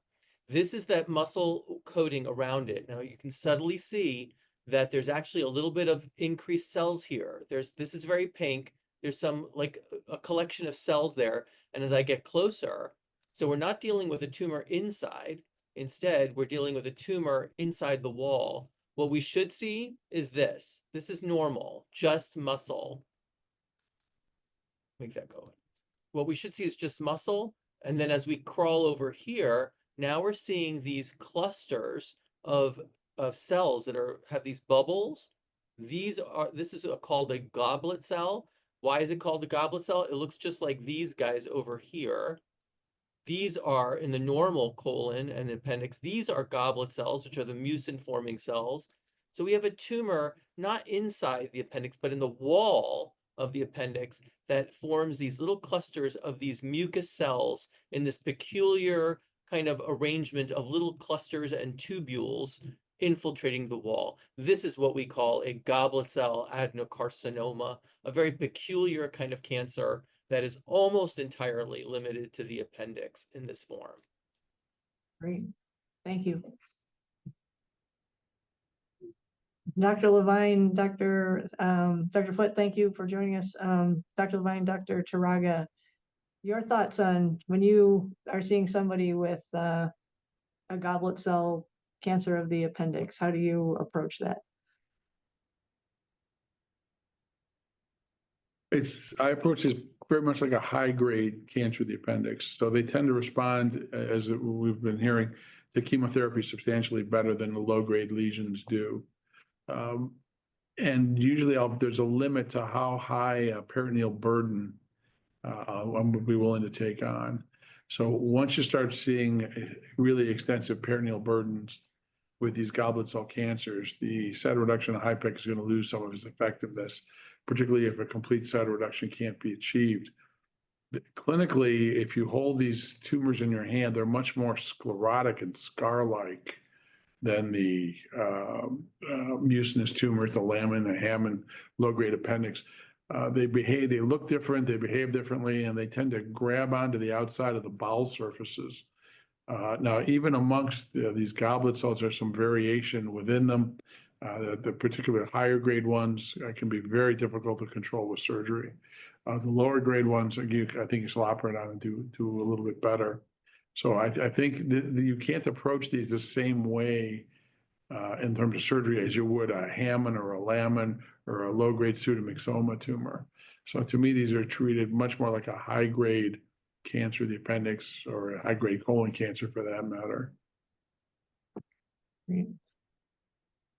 Yeah, I think I would echo the fibrosis, and I do think that biologically, I think these tumors create a stronger inflammatory response than even high-grade signet ring cell cancer. So I do think there's more to be studied in these tumors. And, I know we've presented this at small forums, but we are seeing a significant association of autoimmunity with these tumors.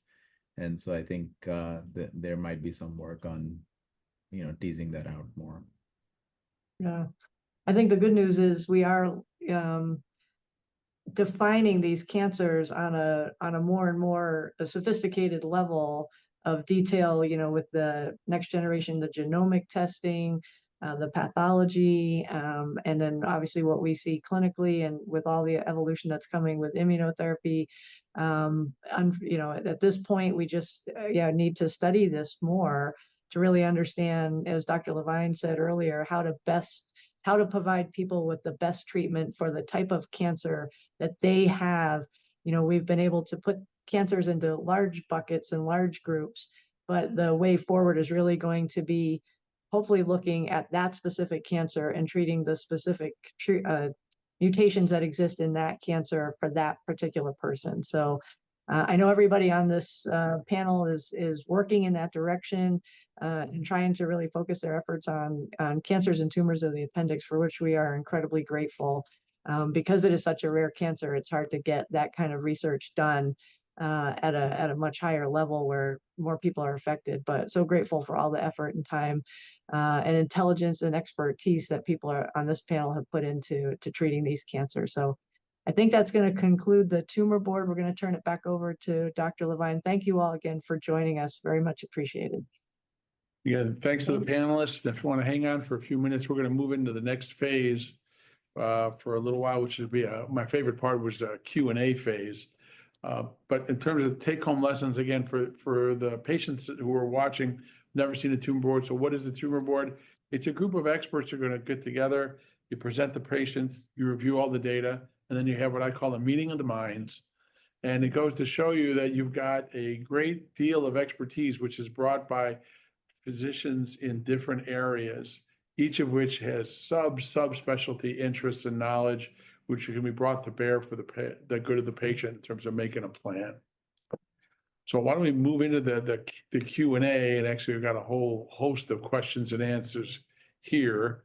And I think that one of the first questions that I'm going to throw out to our medical oncology colleagues is someone who's asking some specific questions about frustration with treatment of goblet cell and signet ring cancers in terms of limited surgical options, as I just talked about a minute ago, and chemotherapy choices. So what are the chemotherapy choices for like goblet or signet ring cancers?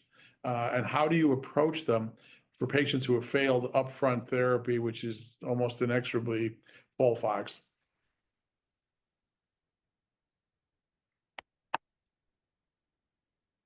Yeah, I think as we mentioned, the agents are same in many GI cancers. So 5-FU, oxaliplatin, irinotecan. And so we try to put those combinations together. This is standard of care outside of trials. Beyond that, looking at genomics to see if we can either, as I mentioned, on trial or even sometimes off trial, where we talk to companies, try to get a drug for a patient if there's something. And then, referring, I reach out to my colleagues like Dr. Puri and Dr. Shen a lot to see if they have something that we can work together on for a patient. In really refractory settings, I have tried a drug called TAS-102, again, used in colon cancer, but we don't have a lot of data in appendix, but we're extrapolating there. There's a new drug in colon cancer called fruquintinib, also used in later line settings, like after initial therapy has failed, no data in appendix, but also, we're extrapolating from colon. So those are usually my approaches. Would like to see what Dr. Shen does. Yeah, I would say similar. The most data is on the colon cancer style regimens, FOLFOX and FOLFIRI. I have been kind of shifting to using taxanes, paclitaxel. I kind of like carbotaxel actually. Again, this is still a bit investigational. We published a very small case series that included a few goblet cell patients who actually did respond quite well to taxane. Taxanes are actually on the NCCN registry for small bowel adenocarcinoma, and they're effective in pretty much every other GI tumor except for colon. Gastric, esophageal, small intestine, just not colon cancer. So the safety profile is not always the best, especially if people have neuropathy from prior oxaliplatin. So that's something you have to watch. But I think that it is, if a clinical trial is not an option, which unfortunately it's not for a lot of people, I think it's a reasonable, either single agent paclitaxel, carbotaxel, I think are reasonable options.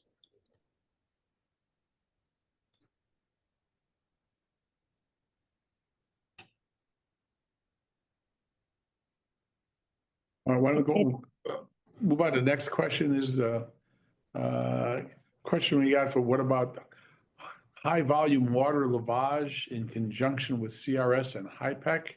There's been some recent data in terms of high volume lavage, or basically washing the abdomen with water or saline after these tumors. Data is reasonably mixed. I actually wrote some editorials on that. I don't think I would do it. And quite frankly, at least in this part of the country, there's an IV fluid shortage right now. So I don't think it's a good idea to take 10 liters of water and wash the abdomen with it when we can't get it for the emergency room departments all the time. I think that's, if you're in a part of the country which isn't affected by hurricanes, count your blessings, because it's a problem here in the Southeast. And the data for those large volume washings is low. And if you just perfuse the patient for an hour or so, it's hard to imagine what that would do in addition. So I would probably say no to that one. And I don't know, Dr. Lambert or Taraga, do you have any, that's sort of a surgical question. No, I think your point, and I don't know if patients actually on the call know, but we are all in a significant IV fluid crisis right now, to the point where many hospitals have stopped even elective operations, and HIPECs are surgeries that actually utilize a fair amount of fluid. So I do think that already this may be a temporary thing and gets resolved later this year. But I think the data for in extensive intraperitoneal lavage or EIPL, where you're washing the abdomen 6-7 liters of water, was interesting. It was shown in some cancers like gastric cancer as maybe being beneficial for patients, but didn't bear out in the larger randomized trials. And so I think it's similarly, for appendix cancer. Interesting, I'm certainly keeping an eye on it, but not something we do routinely. So I've got some anecdotal experience. I actually ended up doing that for a patient with colon cancer who just kind of kept having these low volume recurrences where we did a HIPEC, we were doing cytoreductions, and then finally I just said, I'm going to try this based on the data that Dr. Tarago was just referring to. And she had been coming back every year, like less than a year with recurrences, and now it's been about 3 years since her last surgery. So very anecdotal, but the other place I've considered it is in people who are now going to be like on their 4th HIPEC. And if the disease is sort of localized to one area and the you're going to get a complete cytoreduction doing the EIPL in that setting. So I consider it selectively. Okay, another question comes up. I just throw this out to the group. We have a question about what puts someone at risk for a Lammen or a Hammond tumor? Are the risk factors that people need to know about? I might lean on the pathologist here a little bit here in terms of what causes these things. Do we know? Do you have any idea? Yeah, I don't know that we do know. As you mentioned, there's a small subset of patients that may have a germline mutation in a cancer predisposing gene, but it doesn't seem to bear fruit across populations. So it seems to be almost anecdotal. So largely we don't know. I think it's just like many tumors. It's just the luck of the draw. In maybe a small subset, there might be some genetic predisposition, but that seems to be a rarity. I don't know what others feel in that regard. Certainly, I think there's no lifestyle choices that people have made that should make them feel like they brought this upon themselves. So I don't think there's anything with that. I agree. It's a huge amount of unknowns. I know Dr. Holwati has a study at Vanderbilt that's looking at potential familial causes, which we may be underestimating the familial component, but yeah, unfortunately, we need to learn more about this. Yep, I came on to say the same thing. Dr. Holwati at Vanderbilt has the GAP study. I gave the pamphlet to all appendix patients to consider. We should all be supportive of that study too. Yeah, and I wish we knew the answer to this question, because what I always tell the patients is I would love to have an OR day where I do like 10 prophylactic appendectomies if we knew who was at high risk, and we could just get rid of, it would be a great day with an intern or somebody and just do a bunch of appendectomies. So, but unfortunately, we just don't have that information yet. It's unfortunate. I got a specific question for the medical oncologist. Is there something, an agent which is available for patients with an ATM mutation? So not approved. There are in clinical trials ATR inhibitors, and it's thought, kind of like a synthetic lethal type approach, that if the tumor does, so the ATM mutations is generally, it's a loss of function. So that's a gene that's involved in kind of starting the process of repairing DNA damage. And so if the tumor cell doesn't have that, theoretically, it should be sensitive to other, blocking other genes that are kind of also involved in that pathway. So we've put a couple patients with ATM loss of function on ATR inhibitor trials, but those are all still kind of in phase 1 as far as I know.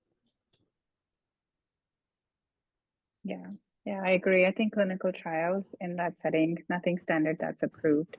I did want to make a comment for clinical trials. I think somebody had asked about research in rare tumors. I think many times the research in rare tumor comes in these basket studies. There's a genomic mutation, and then we're trying to find drugs that work, and it's independent of the tumor it is. For example, this could be a rare mutation in colon cancer, gastric cancer, but also appendix cancer. And there is a large trial like that going on. It's called the Combo Match, which is supported by the NCI. They're looking at mutations and they're trying to put combinations of drugs together to see if those would work in, a particular tumor, or what we call tumor agnostic, independent of where the tumor started. So looking for those centers that have that trial or other trials like that, I think, that would be the approach. All right, let me ask another sort of a general question. How long do you follow someone up and how do you do it after a CRS and HIPEC? The truth is everyone agrees that after one of these procedures, you need to have follow-up. Exactly what that is going to vary. So I think I'll just open that up to the panel and see what is your usual follow-up. Dr. Lambert, for the patients that we described with these low-grade appendiceal tumors, clearly you're following them up, you're bringing us follow-up reports. How often do you follow them and what modalities do you use?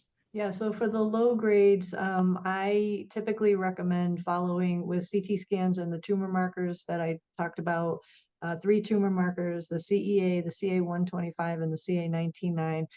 Usually I recommend every 6 months for the first 2 years after the surgery, and then yearly out to 5 years, and then every other year out to 10 years. And then I'm not sure what to do at that point. I did have another case on the list if we had time of somebody who presented 20 years later after having their appendectomy when they were discovered to have a peritoneal recurrence with the low-grade mucinous neoplasm.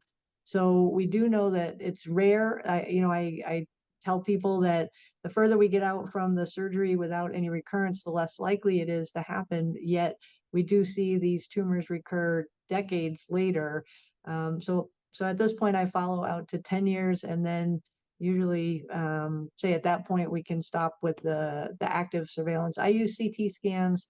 I recognize that, Dr. Brown, that's why I kind of put you on the spot about the difference between MRI and CT scan, recognizing that the CT scan does have the ionizing radiation, and that there's some data to suggest that MRIs are actually pretty good at, with the right protocol, picking up the peritoneal implants, the mucinous peritoneal implants, but I am much better at reading CT scans myself, so that's why I prefer them. And I think they're better for planning for surgery if you're thinking about, somebody needs a surgery. So that's my approach. Dr. Taraga, let me put you on the spot. You published on how long we should follow patients up for before, and what's your approach now? So I think for the low grade mucinous neoplasm, so the lamins with peritoneal disease, we actually tend to follow them for about 10 years. So actually a long-term survival, not always with imaging, sometimes with just biomarkers and clinical symptoms. I think sometimes I will say it is a little selfish because it is really nice to see your patients 10 years out. And I certainly tell everyone that when they hit their 5-year mark to send me pictures of them doing something fun or invite us to their house for a party. I do think that is, I think very selfish, because I think in our business, you can get really clouded by and very affected by patients that may not do as well. So I do think, for the low-grade histologies, I follow them for 10 years, for high-grade histologies for 5 years. I did the same. One thing I do slightly different. If the tumor markers, we'd like to get them at the outset. So if one of the tumor markers is elevated, I'll just follow that one. If the CEA is elevated, I'll follow that one. I won't follow the 19-9 and 125s anymore.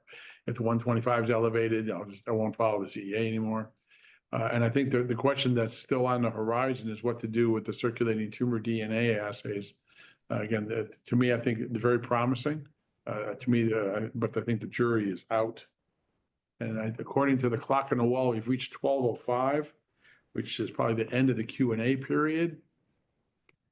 So let me thank the panel. Thank you for being on our tumor board. Thank you for asking the questions. Really enjoyed the session. I always learn something from our panelists as well. And I think we might be getting close to taking a brief lunch break before we get into the afternoon sessions. Thanks as always for joining us on New England Lifestyles. Cancer, as we know, is an ominous word. All of us fear hearing that there's a possibility that we'll be fighting cancer. A lot of cancers get a lot of press because they impact a lot of people, but there are many, many forms of cancer, and unfortunately, they take a lot of lives. I think it was last year, a good friend of ours who used to work in sales, Dana Jackson, I had met her husband, Jeffrey Cohen, many times. And the thing I loved about Jeffrey was he loved music. I'm the music director here at the Odyssey Cluster. And every time I saw him, he was so passionate about talking music with me. And he was such a guy who was full of life. And suddenly I saw posted on Dana's webpage, her Facebook page, that he had lost his life to appendix cancer. And that stunned me. I had never even heard of appendix cancer. So I wanted to have a conversation about the reality of an underreported but deadly cancer that took a life of someone I know and liked very, very much, appendix cancer. So joining us on the show today is Dr. Laura Lambert, who is a professor of surgery and the director of one of the malignancy programs at the University of Utah. She studied here in Boston, got her medical degree at Harvard. Dr. Lambert, welcome to the program. Thank you. Great to be here. Yes, stunning. When I saw this, I was like, I did not even realize that there was a form of cancer, but I'm finding out more and more that there are a lot of hidden cancers that can sneak up. Tell us about appendix cancer. This is one of these organs that you don't even think you need, and I don't think you do need, but it can cause a great deal of problems, and obviously it can take a life. What is that all about?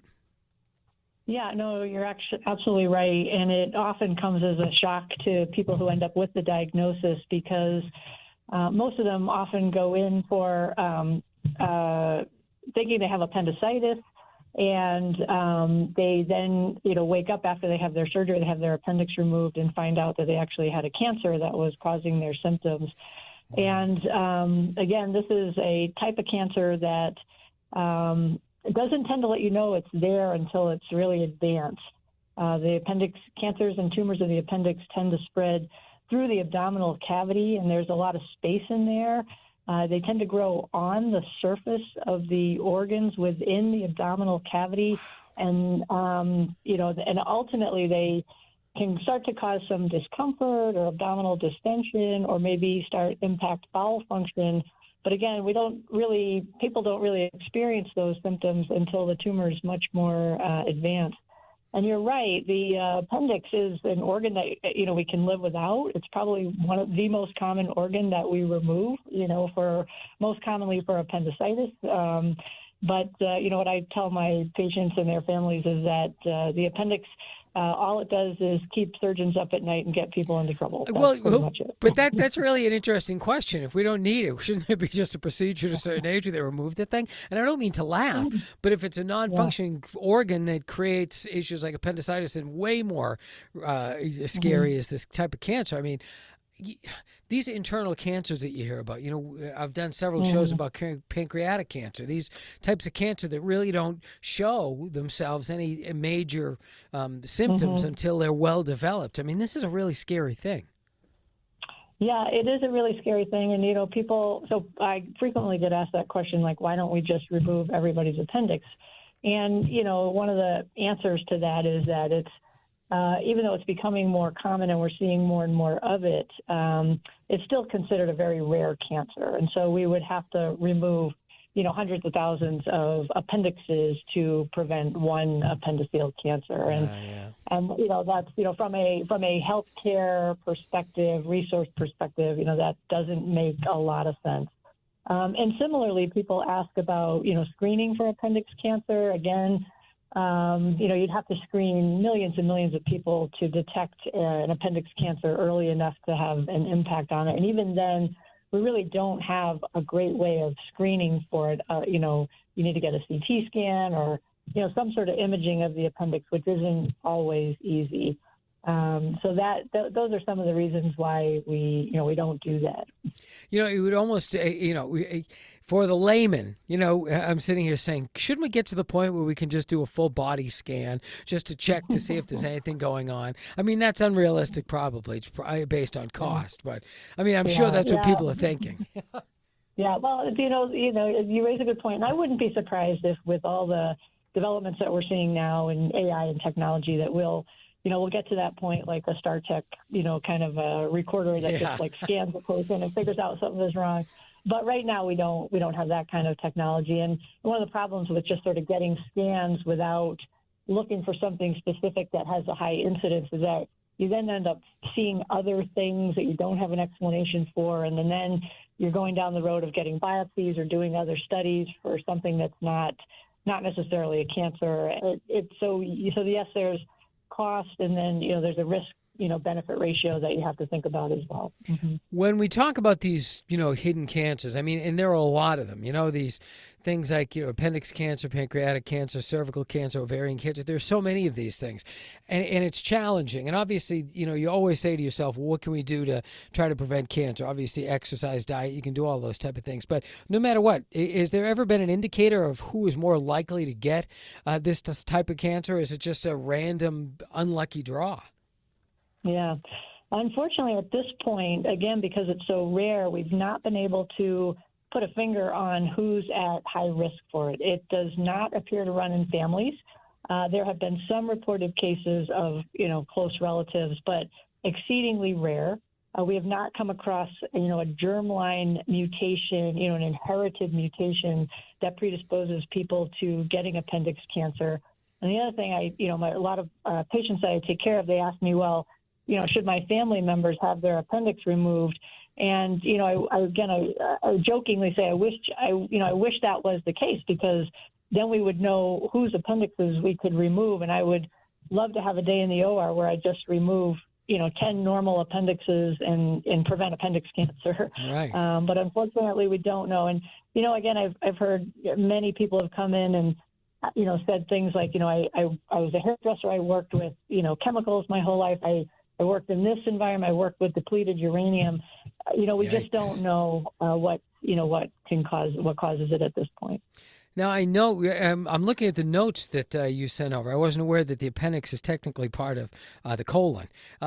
We've done a lot of, the fact that you can screen for colon cancer so effectively these days is pretty amazing. And I think, I've been lucky as a person who, during a colonoscopy, they found something that they removed before it became cancer, and it's really been a boon. But appendix cancer is its own entity, as opposed to being part of the whole, the same thing that you could look at through colon cancer screenings. Yeah. So the appendix is, a very small, about the size of your little finger. It looks like a worm, actually, if you will. And it hangs off the very first part of the start of the colon, where the small bowel meets the large intestine or colon, in the right lower quadrant of the abdomen. And, with a colonoscopy, the opening to the appendix is so small that somebody who's doing a colonoscopy can't see into the appendix. You can see the opening or the orifice of the appendix, but you actually can't put the scope down into the appendix to see if there's a tumor there. Sometimes the person who's doing the colonoscopy can get a sense that there's something wrong, if there's some bulging in that area, or mucin that's draining out the gelatinous material that the appendix makes that doesn't look right. That will either prompt them to do a biopsy or get a CT scan. And then from there, if things don't look right, then a person would get referred to have their appendix removed and be treated. And again, we're talking to Dr. Laura Lambert, who is the professor of surgery and the director of the peritoneal malignancy program at the University of Utah. And we're talking about appendix cancer. A dear friend of this radio station lost his life in a fight against it. And we're trying to get some information. So, what are typically warning signs for a person? You had mentioned some abdominal discomfort. I'm sure we all feel some abdominal discomfort from time to time. How do we know when the red flag should kind of be raised? Yeah, that's a great question. Usually what we advise people is that if they're experiencing something unusual in their abdomen that doesn't get better, right? And if it kind of comes and goes, it's probably not related to a cancer. If it's a symptom that comes on that stays and is progressively getting worse, change in bowel habits, meaning if people are noticing that they're having a harder time moving their bowels, or their stool is getting thin like a pencil as opposed to being normal size for them. If they feel like their abdomen is getting swollen, sometimes it can be hard to tell as people get older and we put on weight. Yeah, but if there's a difference, it does feel differently. People are noticing that when they eat, they feel full really quickly. They're not able to eat as much, and they're starting to lose weight. That's also another sign. And then not infrequently, we actually see people get diagnosed through a hernia. So both men and women can get hernias. Men tend to have them more frequently, but we will very often get referred somebody who went in to have a hernia repaired, and the surgeon ran into this gelatinous material called mucin that comes from the appendix and appendix tumors. And they encounter that and they realize there's something wrong, and they get referred to a cancer surgeon for it. Wow. You said it was a small amount of people who are, a rare form of cancer. When we talk about yearly, how many people run into this?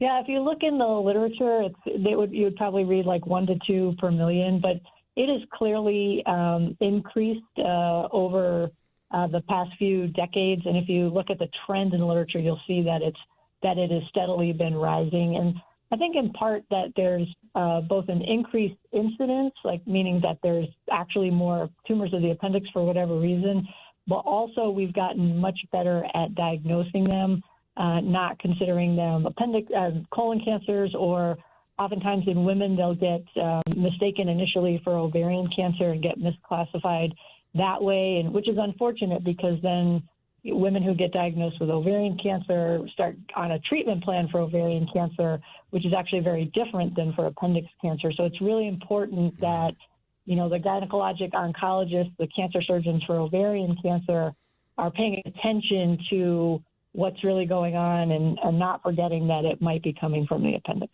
It's scary to hear that, but there's so many things that can be misdiagnosed. And obviously the medical community does everything it can to find the best possible diagnoses, but it's another scary aspect of things when something can often be diagnosed as that. So that is scary. Now, my other question along that line is, we've seen that, for example, and I bring up pancreatic cancer again, that's something where the rate of recovery is extremely low.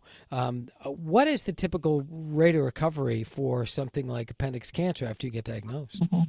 Yeah. So appendix cancers, even though they're very rare, they come in a spectrum. There's actually a pretty wide variety of them. From at the good end of the spectrum, if you will, something called a low-grade appendiceal mucinous neoplasm that is technically not a cancer, but is a tumor and a growth, and it has its own set of issues, which, if left untreated, can be life-threatening. Those actually we have a really good success rate in treating those, especially if we catch them early. Unfortunately, the treatment for that does often require a big surgery to remove all the mucin and tumor that you can see from the abdomen, and then treat the abdominal cavity with a heated chemotherapy solution. And then at the other end of the spectrum are what we call poorly differentiated or high-grade cancers. Like, these are real cancers that act more like you think of with a colon cancer or a pancreas cancer. Those are harder to treat for cure. They require intravenous chemotherapy, like you think of for treating for most cancers. And then hopefully that surgery that I mentioned can be an option for people with the more advanced or the more aggressive type of cancer. So there's a wide spectrum, and depending on what type of tumor there is, really determines the prognosis and the outcome. So we hear more and more about immunotherapy. It sounds exciting. Don't know much about it, but it seems like that great advances have been made recently. Is this something that has responded to that type of therapy? What exactly is that, by the way? Because you keep hearing it. What are we talking about? Immunotherapy is really exciting right now. Basically, it's a way of using your body's immune system to recognize that cancer cells are abnormal, and using your immune system to actually kill those cancer cells. Cancer cells are really good at hiding from the immune system. They have these cloaking mechanisms, And immunotherapy unmasks the abnormal cancer cells and directs your own immune cells to seek and destroy those cancer cells. And with cancers like melanoma that are what we call very immunogenic, meaning they have immune markers on them that your immune system can recognize, when we stimulate the immune system to recognize and attack them, they can do a very thorough job. I mean, it really can literally cure people with some forms of melanoma. Wow. And the outcomes have been like just dramatic, like, the kind of things we hope for in cancer therapy. For other types of cancer, we look for specific markers on the tumor cells to see if they are likely to respond to immunotherapy. Unfortunately, with things like colon cancer and appendix cancer, there's a very, very small subset, like 4 to 5% of tumors that will have those markers. So we haven't been as fortunate in appendix cancer using immunotherapy, but who knows? Somebody will figure out how to apply it there as well. One of the things is it's always important to go to the place where they're the best suited to help you get through things. Is there typically people who are experts at appendix cancer in every major major city? I mean, we're in Boston. If anyone's listening and they're running into it, no, there definitely in most major cities there are now. The centers that have what we call a HIPEC or a heated intraperitoneal chemotherapy program are probably going to have the people who have the most experience, simply because that is a mainstay of treatment for appendix tumors and cancers. And so at those centers, you're going to have surgical oncologists who have seen many, many people with appendix cancer. They recognize the difference between appendix cancer and colon cancer. We mentioned that in the middle of the conversation here. Yeah. In addition to that, because people are going to those centers, hopefully to get that surgery, the medical oncologists in those centers will have seen more people with appendix cancer.